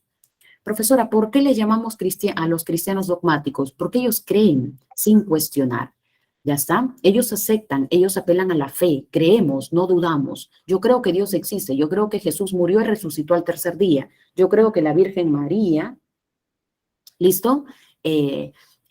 Siempre fue virgen. Yo creo en los milagros, yo creo en la resurrección, etc. Entonces, los cristianos no cuestionan, ellos creen ciegamente, ellos apelan a la fe. ¿Ya está? Dogmático, por ejemplo, soy yo, que la próxima semana te voy a tomar evaluación y confío ciegamente en ti, en que no va a haber ningún jalado ese día en la evaluación, ¿no? Dogmática estoy siendo yo para contigo, por ejemplo, porque confío en que no va a haber ningún jalado la próxima semana que tome la evaluación de filosofía. ¿Ya está? Sí, muy dogmática estoy siendo, creo, ¿no? Tengo fe ciega en ti, ¿no? Confíe nomás, profesora, dice. Dogmático, por ejemplo, eres tú cuando te dicen te amo, ¿ya está? ¿Qué, profesora? ¿Cómo que cuando me dicen te amo? Sí, pues, cuando te dicen te amo, tú no tienes forma de corroborar que lo que te están diciendo es verdad. ¿O sí tienes forma? Ya, si tienes alguna forma, dime cuál es esa forma como para saberla también, ¿no? No hay pruebas, ¿ya está? ¿Listo? No abra las heridas, profesora, por favor, dice. Ya, de una vez, hay que abrirlas bien para que la cures bien. Cuando alguien te dice te amo, muchachos, eso no hay forma de corroborarlo, eso no se puede comprobar. Profesora, entonces cuando me dice te amo me está mintiendo, eso tampoco se puede comprobar. Profesora, pero los hechos me demuestran, ¿qué hechos te demuestran que alguien te ama? Profesora, es que, como me dijeron en otro salón, profesora, es que él es capaz de dejar todo por mí. ¿Y desde cuándo que alguien deje todo por ti es una muestra de amor? Ay, profesora, pero es mi punto de vista. Y otra vez volvemos al santísimo problema de la actualidad. Es mi punto de vista, es mi opinión. Volvemos a eso, ¿no? Eso es dependencia, profesor, eso es falta de amor propio. Dice la Yasmín, mira, la Yasmín es brava, ámate primero, oye, fenómeno. Muchachos, cuando alguien te dice te amo, no hay forma ello de corroborar. Ya está. Entonces, profesora, ¿qué me queda? Te queda creer, te queda ser dogmático. Por eso es que dicen que el amor es el más grande acto de fe, porque el amor es ciego. Cuando alguien te dice te amo, solo te queda creerle. El amor es el más grande acto de fe. Ya está. Soy ciega, profesora. Ciega eres, Melissa, pues. En el amor. Es que el amor es así, es irracional, ¿no? Ejemplo de filósofos dogmáticos, por ejemplo, tenemos a todos los presocráticos. Ya está. Yo les hice llegar la semana pasada una línea de tiempo donde tienen ubicados posturas y filósofos, digamos, en un determinado momento, época de la historia. Todos los filósofos presocráticos son los primeros filósofos de la historia de la humanidad. Tales, Anaximandro, Anaxímenes, Heráclito, Parménides, ¿no? Ellos son considerados dogmáticos porque ellos estaban convencidos que era posible conocer el principio del cosmos. Tanto es así que ellos pues enunciaron un principio, el agua, el fuego, el aire, el apeirón, los 4 elementos, etc. Entonces ellos confiaban en que era posible conocer el principio del cosmos. Otro dogmático podría ser, por ejemplo, Platón. Profesora, ¿por qué Platón? Porque Platón también estaba convencido en que las ideas sí podían ser conocidas. Solo que para Platón el conocimiento de las ideas, sobre todo la del bien, no era pues accesible a todos. ¿Quién en este caso, según Platón, sí podía acceder y sí podía conocer la idea del bien? No estaba abierta para todas o para todos. Según Platón, solo, correcto, el filósofo es el único que puede llegar a conocer, en este caso, la idea suprema, la idea del bien. Pero él confiaba en que sí podía haber conocimiento verdadero, episteme. ¿Ya está? Otro dogmático sería Descartes. Profesora, ¿por qué Descartes? Porque Descartes también estaba convencido de que tras aplicar la duda se podían encontrar certezas, verdades, evidencias. De hecho, él las encuentra. Así que él también podría ser ubicado dentro de los dogmáticos, ¿no? Ahí tenemos entonces. El escéptico, contrario al dogmático, no es el que cree, sino es el que duda, el que sospecha, el que no está tan seguro, el que algo no me cuadra aquí, ¿no? El que no cree ciegamente, sino que primero somete el análisis, somete a la discusión. ¿Ya está? Entonces, con respecto a el problema de si es posible conocer, el escéptico dice no. Pero un alto aquí, muchachos, porque vamos a establecer 3 tipos de escepticismo. Escepticismo radical. En este caso, el representante del escepticismo radical es Pirrón de Elis. Pirrón es un escéptico radical porque, como la misma palabra lo dice, él va a negar de manera absoluta y radical que pueda haber algún tipo de conocimiento sobre el mundo. En este caso, para Pirrón, no conocemos absolutamente nada. Ni un poquitito, profesora, ni un poquitito, nada, pero nada. No es posible, dice Pirrón. ¿Por qué, profesora? Porque en la medida en que alguien cree tener un conocimiento, llega otro y dice, no, no es así. Entonces entramos en discusión, el alma se intranquiliza y eso no es saludable. Entonces Pirrón dice, No es posible el conocimiento de manera absoluta, nada, no hay nada de conocimiento. Por lo tanto, si alguien viene y me pregunta, oye, ¿qué es el bien? Yo lo mejor que puedo hacer por salud mental, bueno, ellos no hablan de salud mental, pero sí dicen por la tranquilidad de mi alma, lo que puedo hacer es suspender el juicio, epogé. No opinar, no decir nada. ¿Ya está? Mejor suspendo el juicio, no opino. Ya que no puede haber conocimiento, mejor no opino, no digo nada. Todo sea por la tranquilidad de mi alma. ¿Ya está? Luego por aquí tenemos otra variante, el escepticismo relativista. El máximo exponente es el sofista Protágoras. ¿Por qué Protágoras es un escéptico relativista? Porque él niega que puedan haber verdades o conocimientos universales, es decir, válido para todos. Él dice, no pueden establecerse verdades universales, no pueden establecerse conocimientos universales, porque en realidad el conocimiento varía de persona en persona. El conocimiento varía de contexto en contexto, de cultura en cultura, de sociedad en sociedad. Y es más o menos el relativismo de Protágoras lo que vivimos hoy en día. La gente ya no se remite a los hechos. Ahora todo es mi opinión, mi punto de vista. Respétala, por favor. Así es. Si a ti te parece bien, pero a mí me parece de otra. Oye, yo reniego cada vez de este relativismo, hijo, porque ya se ha banalizado tanto y se ha llevado a un absurdo que ya, hijo, los hechos ya quedaron de lado, ¿no? Entonces, supongamos que en este caso tenemos a dos personas por aquí, ¿no? Supongamos que tenemos a la persona A, a la persona B. Ciertamente, si le preguntamos a la persona A, ¿qué observa el piso? Nos va a decir, observo el número 6. Si le preguntamos a la persona B, ¿qué observa? Nos va a decir el número 9. ¿Cierto o no que para la persona A esto va a ser verdad? Para la persona B esto va a ser verdad. Entonces, profesora, tenemos dos verdades sobre un mismo hecho. ¿Quién de los dos tiene la verdad? Protágoras va a decir los dos. ¿Qué, profesora? Pero los hechos, acá están los hechos, profesora. Protágoras va a decir que los hechos no son lo que dicen, no son los que dicen la verdad, sino las personas. Las personas. El hombre es la medida de todas las cosas. Lo que significa que lo que ha dicho la persona A es verdad y lo que ha dicho la persona B también es verdad, con la particularidad que es verdad solo para ella. Esa es su verdad. No puede pretender la persona A implantar su verdad a todos y decir, esta es la verdad plena y absoluta. Protágoras dice, no. La persona A tiene que entender que esto es verdad, lo que ella dice, pero solamente para ella. Y la persona B tiene que entender que lo que ella dice que es verdad solo es verdadero, pero también solo para ella. No hay una verdad absoluta. Y es así como hemos llegado a la etapa actual, ¿no? Estas ideas, este relativismo, Protágoras lo formula en su famoso principio. ¿Alguien recuerda cómo se llama el principio de Protágoras? ¿Cómo se llama? ¿Principio de qué? ¿Cómo mensura? Correcto, guapo. Esa voz, guapo. No prendas tu audio, me emocionas. Homo mensura, ¿ya está? Listo, ahí tenemos, ¿no? ¿Qué dice el principio homo mensura? Que el hombre es la medida de todas las cosas, que se puede traducir de la siguiente manera. El que, ay, no sé si habrá espacio, sí, el que determina la verdad es el hombre. El hombre determina la verdad de algo, ¿ya? ¿Listo? Ay, hijo, si los hombres son los que determinan la verdad, entonces nos vamos a quedar en un eterno relativismo porque nadie va a dar su brazo a torcer. La gente entra en conflicto, la gente reclama, la gente protesta y todo se hace un caos, un desorden.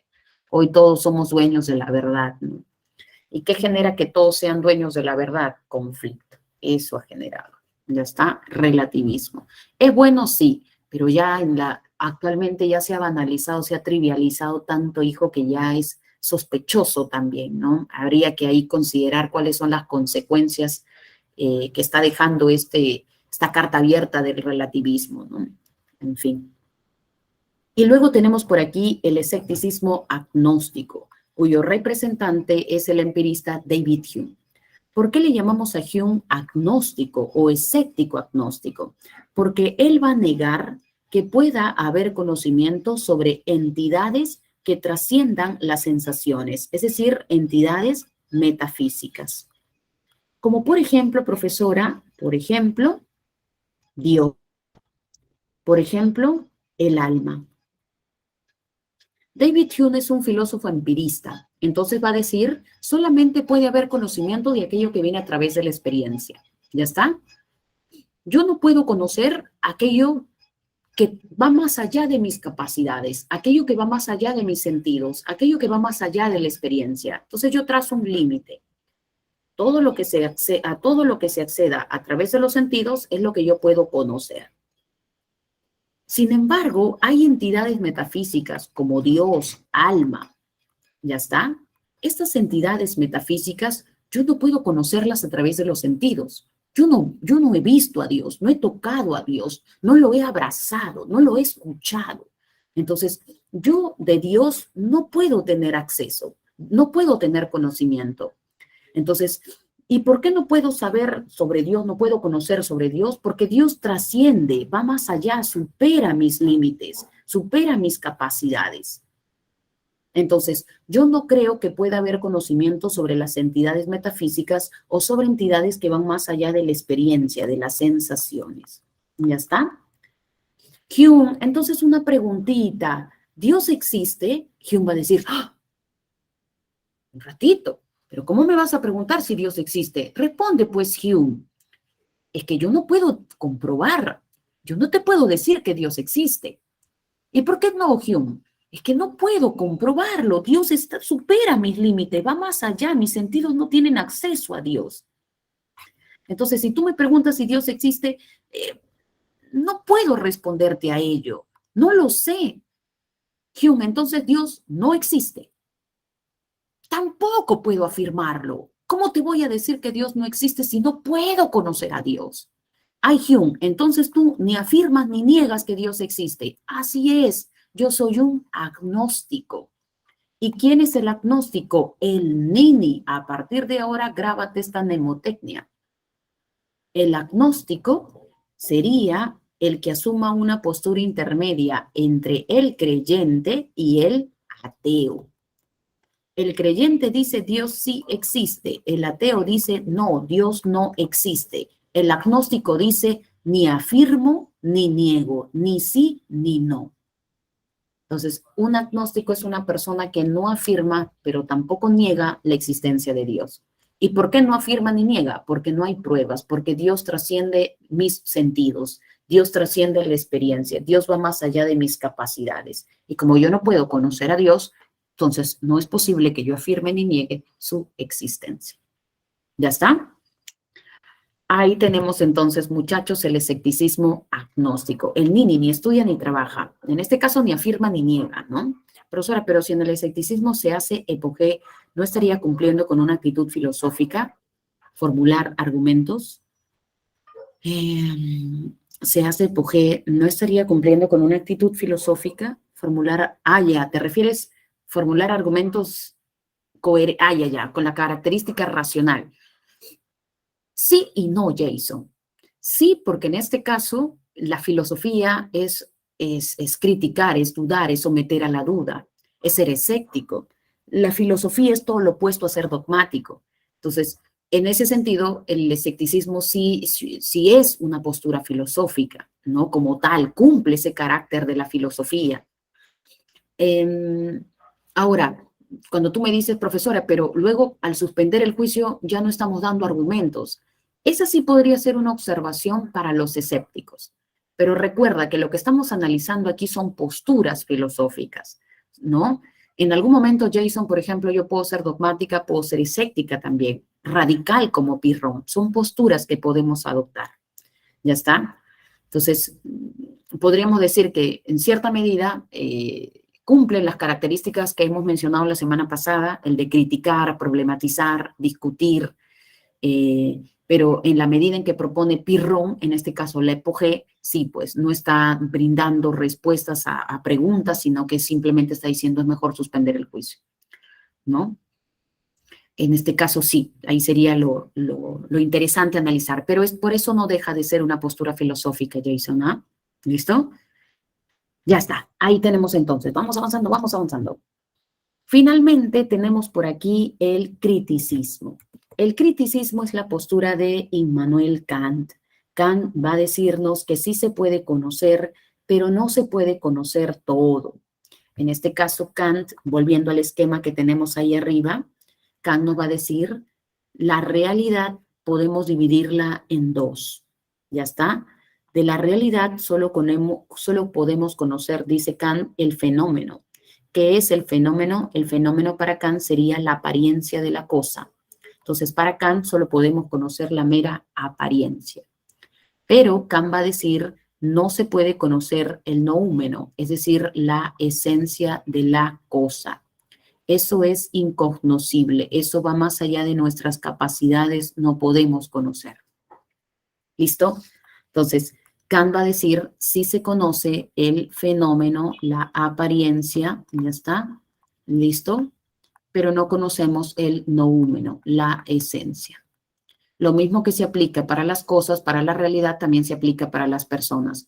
De las personas únicamente conocemos la mera apariencia, la mera carcasa, pero no conocemos la esencia. ¿Ya está? ¿Listo? Como tú cuando subes tus fotos a las redes sociales, ¿no? ¿Qué muestras? Puro fenómeno, pura apariencia. Encima muestras apariencia de la apariencia, porque le colocas 1000 filtros a tu foto, ¿no? Ya ni siquiera apariencia muestras. Apariencia de la apariencia, otro fenómeno muestra ya, ¿no?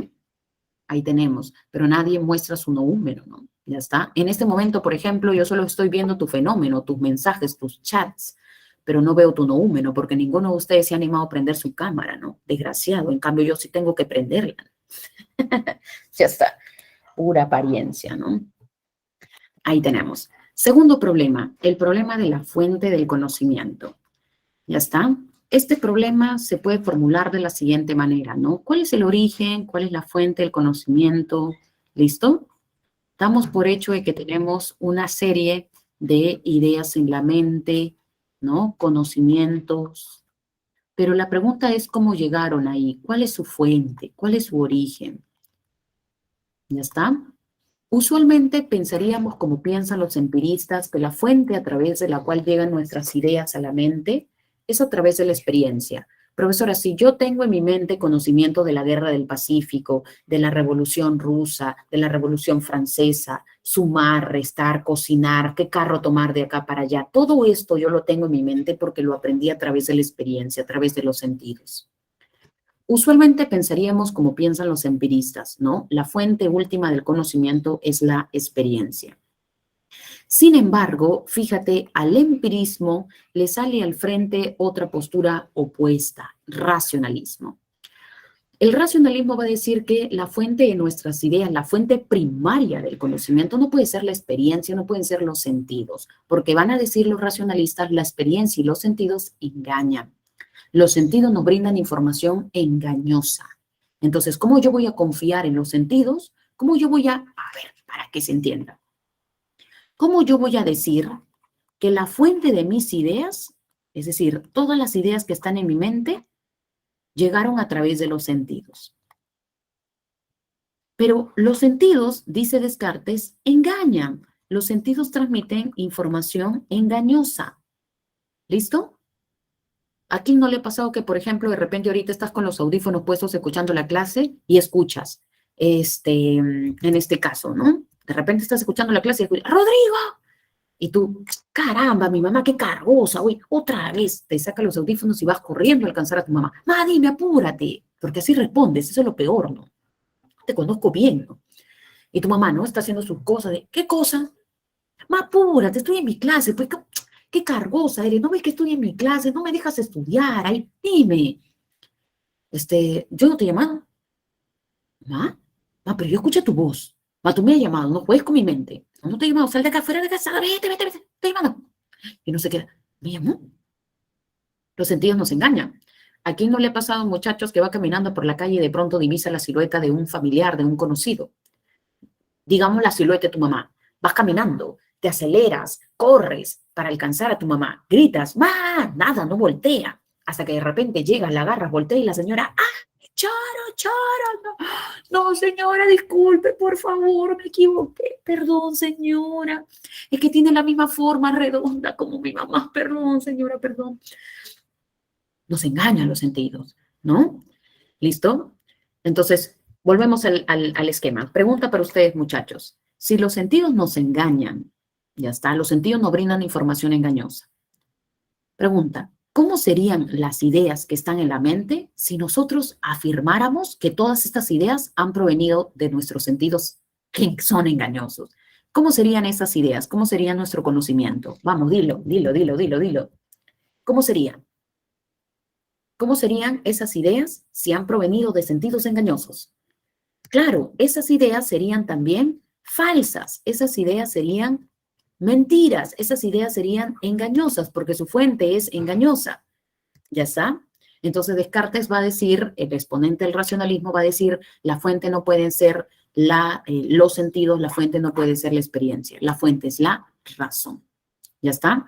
Dos posturas, razón, experiencia. Pero aquí otra vez vamos a tener una postura que va a sumar las dos anteriores, va a unirlas, va a sintetizarlas. El criticismo. El criticismo nos va a decir lo siguiente. A ver. No es solo la razón, no es solo la experiencia. En realidad, ambos componentes son necesarios para que surja el conocimiento en la mente.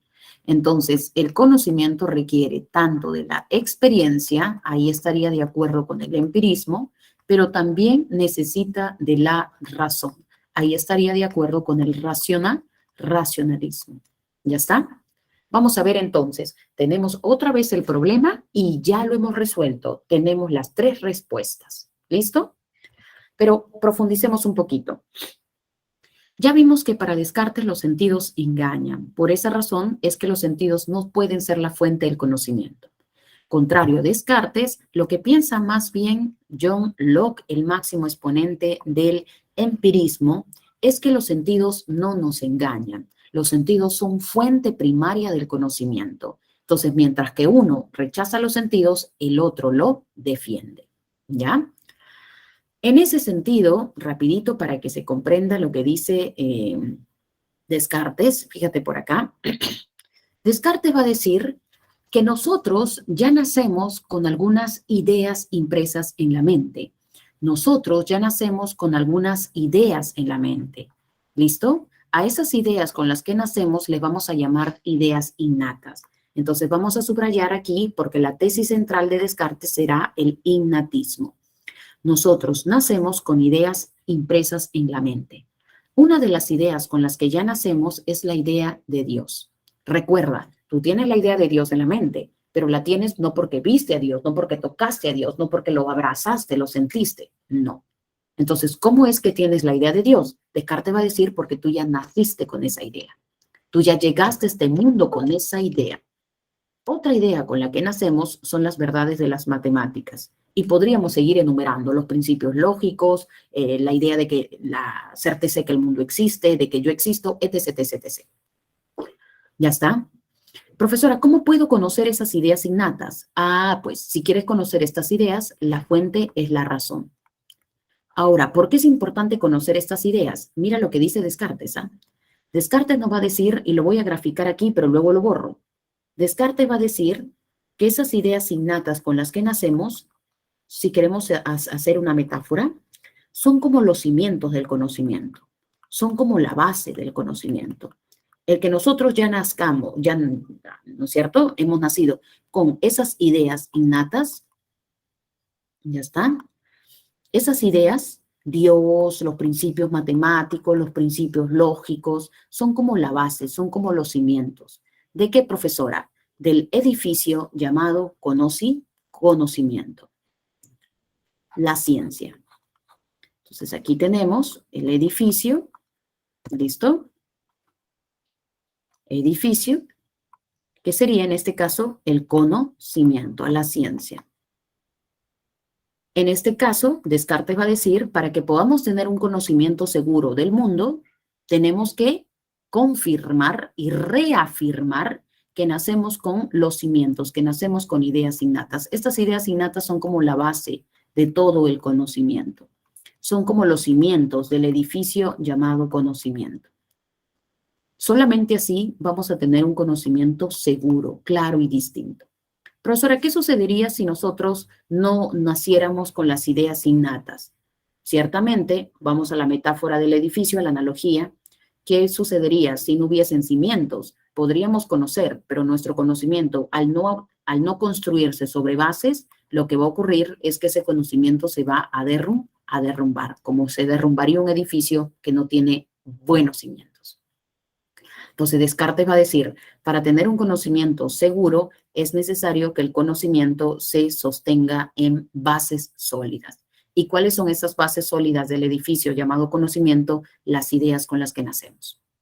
Entonces, bajo ciertos presupuestos, yo existo, Dios existe, el mundo existe, los principios matemáticos, los principios lógicos, sobre toda esta base, recién se puede empezar a conocer, se puede empezar a hacer ciencia.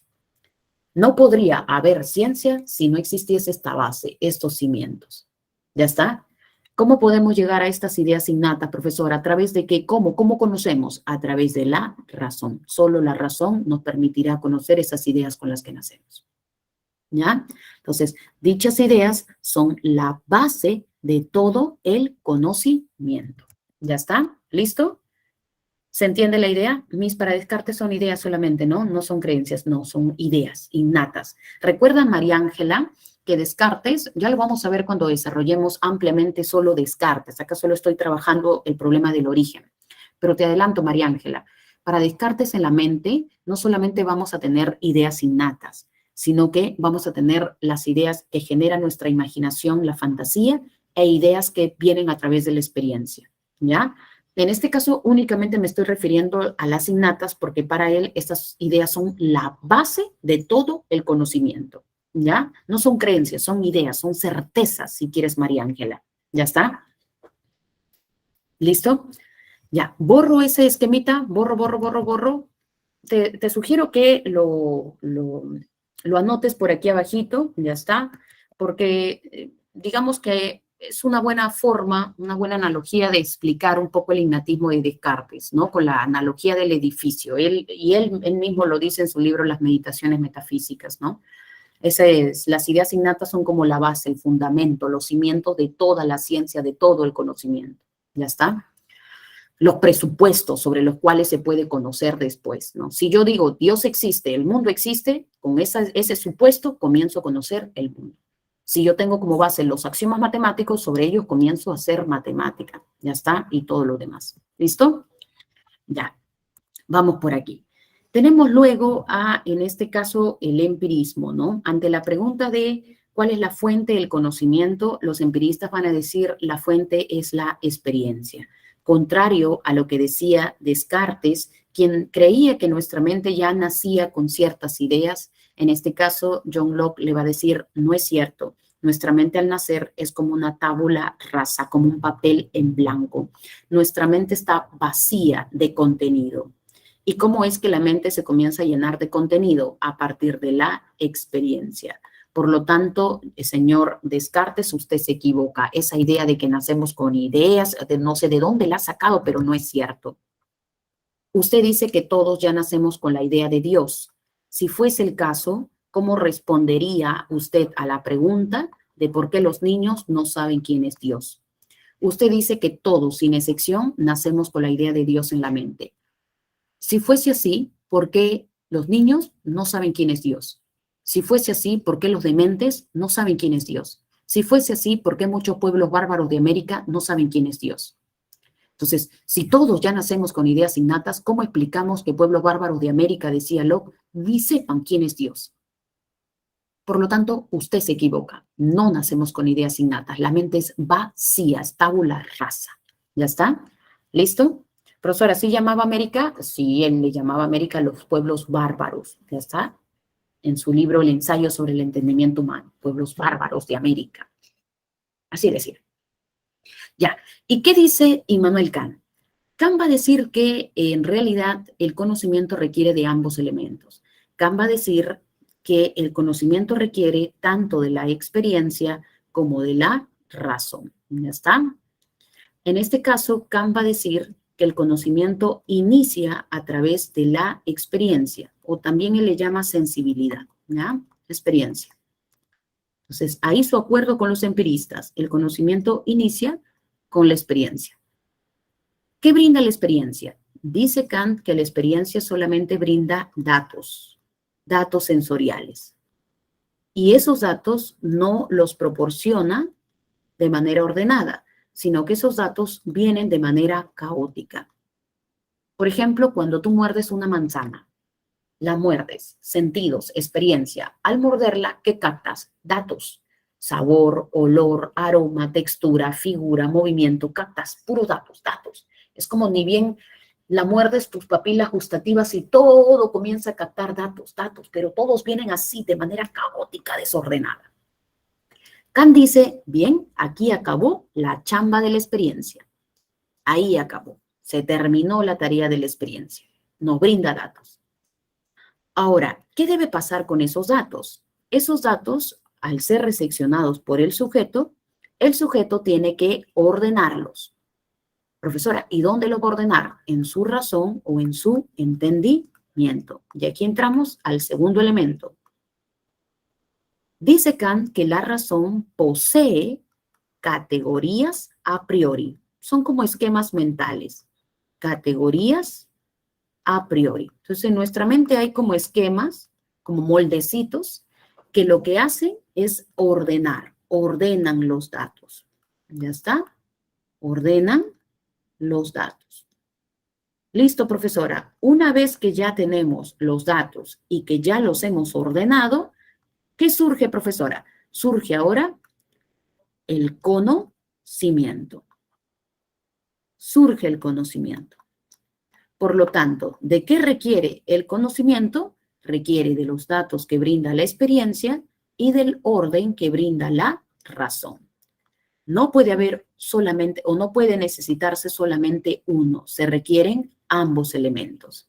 ¿Ya está? ¿Qué brinda la experiencia? Datos. ¿Qué brinda la razón? Orden de los datos. Datos más orden, conocimiento. ¿Ya está? No solo de uno, no solo del otro, sino que se requieren de ambos elementos. ¿Ya está? ¿Listo? ¿Se entiende la idea? ¿Se entiende para todos? ¿Se entiende? ¿Se entiende? ¿Se entiende? ¿Se entiende? No solo uno, no solo el otro, sino ambos elementos. ¿Ya? Listo. A ver, si se entendió, pregunta para ustedes. A ver, muchacho, agarra tu mano y tapa toda la parte que he colocado en el dibujito que he colocado abajo. Tapa toda la parte 2, o sea, la parte de la columna donde dice 2, razón, categorías a priori, orden, tápalo todo con tu mano. Y quedémonos solo con la experiencia. ¿Ya está? Pregunta para ustedes. ¿Cómo sería el conocimiento si dependiera únicamente de la experiencia? A ver, ¿qué es lo que habría? Mira el esquema, solo céntrate en el esquemita y analiza. ¿Cómo sería el conocimiento si solo dependiera de la experiencia? ¿Qué es lo único que habría? A ver, vamos. Habría desorden, habría caos, profesora, puros datos, pero caos desordenado. Pregunta, ¿habría conocimiento? ¿Acaso el conocimiento es desordenado? ¿Habría conocimiento? No habría conocimiento, habría mucho dato, mucha información, mucho caos, pero no habría conocimiento porque el conocimiento no es desorganizado. Ahora, tapa toda la parte 1 de la experiencia, tápalo y abramos la parte 2. Pregunta para ustedes. ¿Cómo sería el conocimiento si solo dependiera de la razón? Ya no experiencia, ya no hay experiencia, tampoco hay datos. ¿Cómo sería? ¿Cómo sería? A ver, piensa, ¿cómo sería? Profesora, pues las categorías estarían aburridas esperando los datos. Al no haber datos, habría vacío. Y si no hay datos que ordenar, hay vacío. Pregunta, ¿hay o no hay conocimiento? Tampoco habría conocimiento.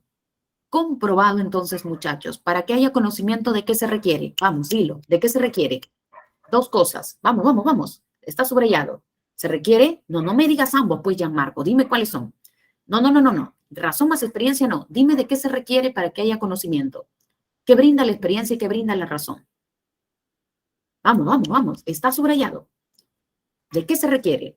Correcto. Datos más orden. Ahora, escucha. ¿Quién brinda los datos? ¿Quién brinda los datos?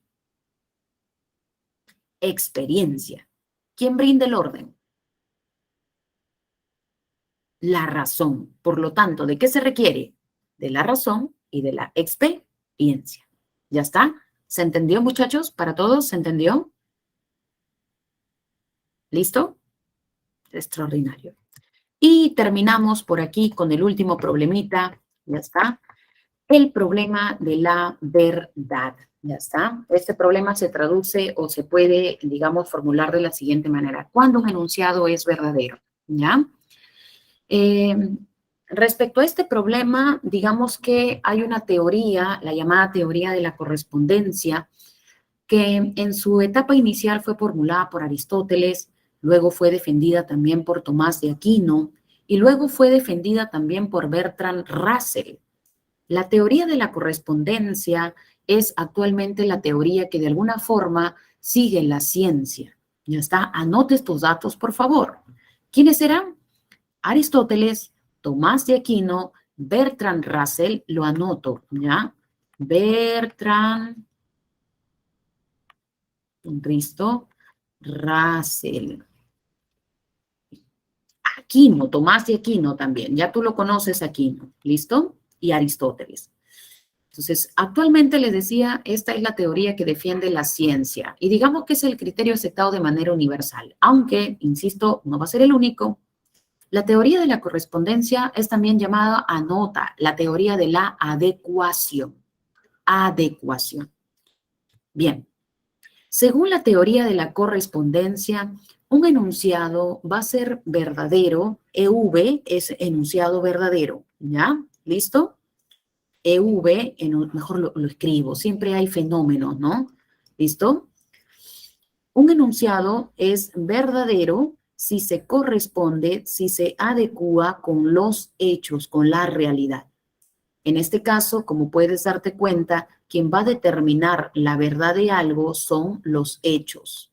Los hechos determinan la verdad. Esto ciertamente sería totalmente contradictorio con lo que ya antes Protágoras había advertido, ¿no?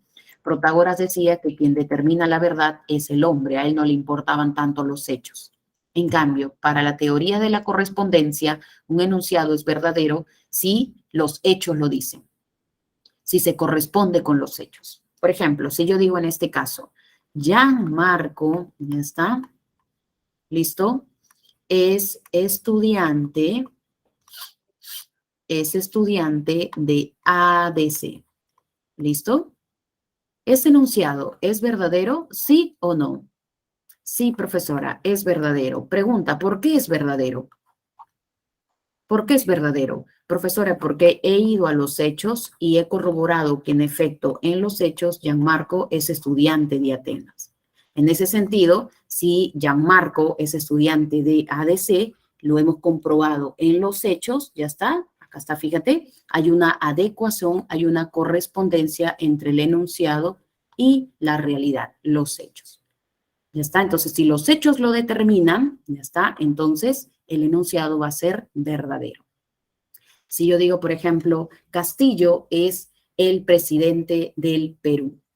¿Ese enunciado es verdadero, sí o no? Hasta las 10. No, luego de 10 a 12. Y luego tengo que avanzar luego hablamos, espérame. ¿Ese enunciado es verdadero o no? Sí, en un ratito.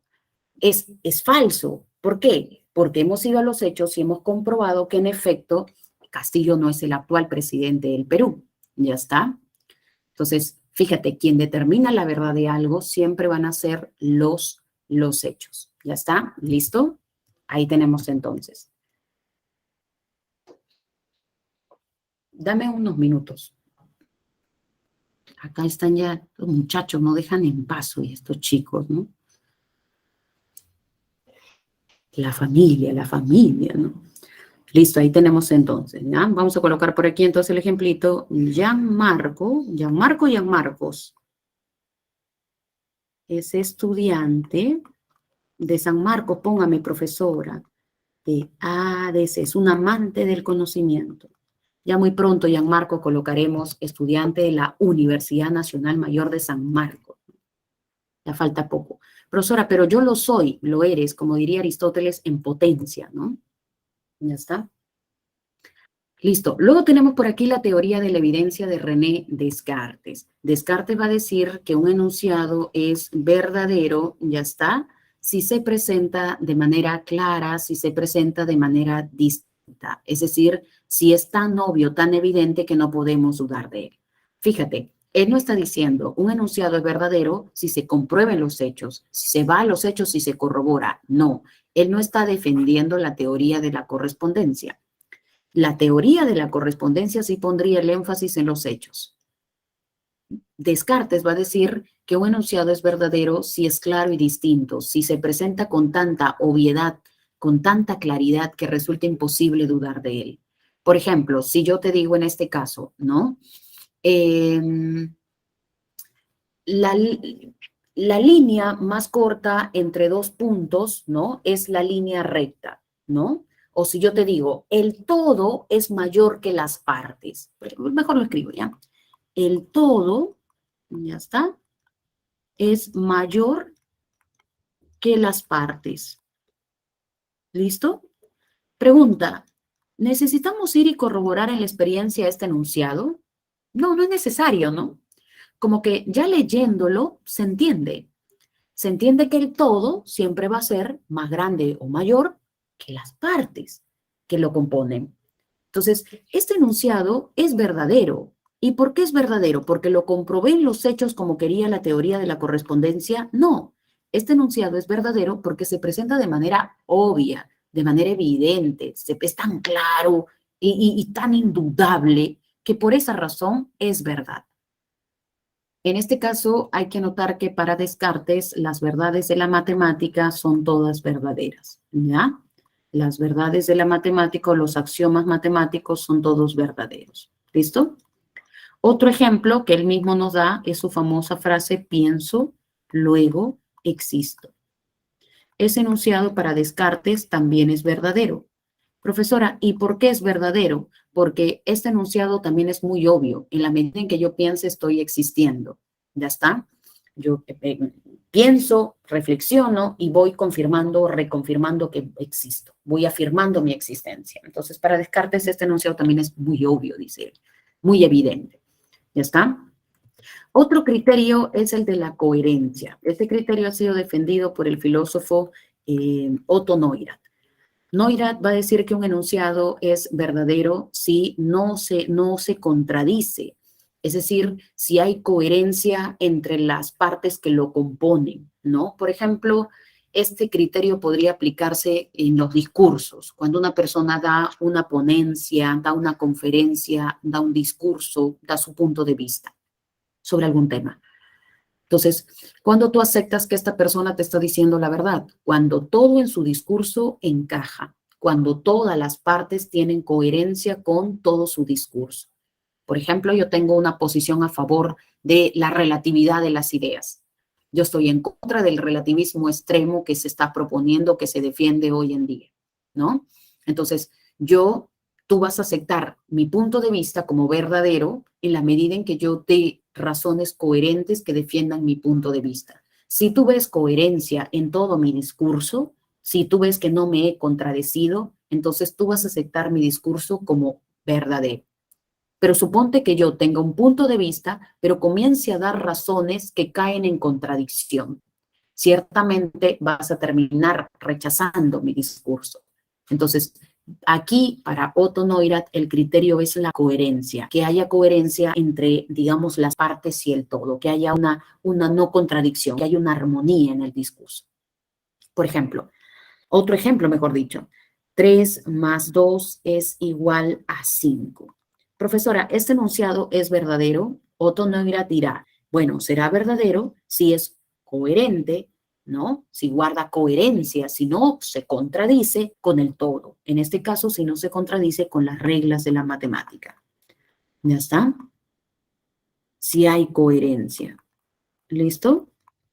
Si tú te das cuenta, las reglas de la matemática serían el todo y este enunciado sería la parte, ¿no? Entonces, ¿qué notamos aquí? Que esta sumatoria está siguiendo las reglas de la matemática. Hay coherencia aquí, no hay contradicción.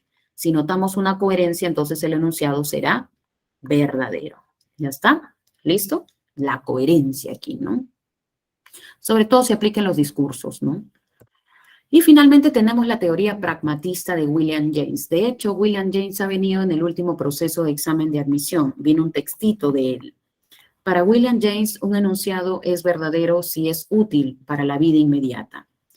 ¿Ya está? Por ejemplo, si yo digo, Dios existe, este enunciado es verdadero, James va a decir, bueno, será verdadero si es útil para ti. ¿Ya está? Para el momento que estás viviendo. Por ejemplo, tú, un día antes del examen de admisión, ¿no? Tú ahorita eres ateo, agnóstico y todo lo que quieras, pero un día antes del examen de admisión te vuelves más creyente que el Papa, ¿no? Y entonces dices, Dios existe, sí, eso es verdad, sí, sí, sí. ¿Por qué crees? Lo haces por una cuestión práctica, porque lo haces, ¿por qué buscamos a Dios cuando lo necesitamos? ¿O por qué aceptamos que Dios existe cuando lo necesitamos? Por una cuestión práctica, por una cuestión útil. Pragmatista viene de práctico, ¿ya está? De útil, ¿listo? Entonces, lo mismo ocurre con los cristianos. ¿Por qué los cristianos creen que Dios existe? No porque lo han comprobado en la experiencia, nadie ha visto a Dios, ¿ya está? Si aplicamos la teoría de la correspondencia, pues nadie ha visto a Dios, nadie ha comprobado su existencia. Pero ¿por qué creemos que Dios existe? ¿Por qué los cristianos creen que Dios existe? Si no hay pruebas. Lo hacen por una cuestión práctica, porque Dios en realidad, como decía, los seres humanos somos la única especie que necesita algo en que creer. Lo hacemos por una cuestión práctica, porque Dios le da sentido a mi vida, porque gracias a Dios yo vivo con la certeza o la seguridad de que si me muero voy a ir al paraíso luego, de que Dios va a castigar cuando una persona actúa mal. Entonces, lo hacemos por una cuestión práctica, hijo. A veces creemos de esa manera. Lo mismo ocurre cuando te dicen te amo.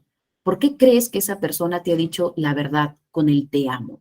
Lo haces por una cuestión práctica, porque es mejor creer, porque solamente así se puede construir una relación en base a la confianza. A veces creemos, hijo, por cuestión de práctica, cuestión pragmática. Tienen miedo a lo desconocido y prefieren. Correcto, Natsumi. Eso lo decía Kant. El ser humano es la única especie que necesita un as en que creer, necesita algo en que creer. Ya está. Esto puede ser muy discutido por parte de los cristianos, pero lo cierto es que de manera objetiva no hay una prueba empírica que demuestre la existencia de Dios.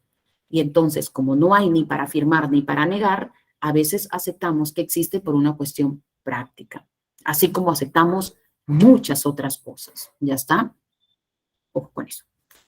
Listo, muchachos. Hasta aquí hemos llegado a la parte final de la clase. Te coloco por aquí el cuadro de claves. Está en la parte final del PPT. Por ahí algunos me preguntan si voy a enviar el PPT. Por supuesto que sí.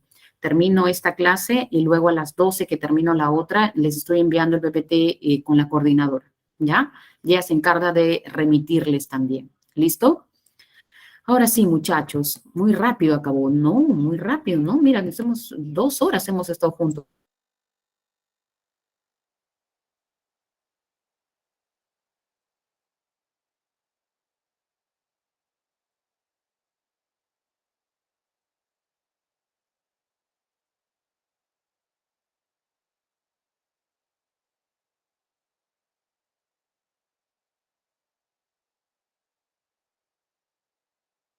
Chiquis. Si sigue grabando. Chiquis, la luz ¿Qué luz? Voy a tener la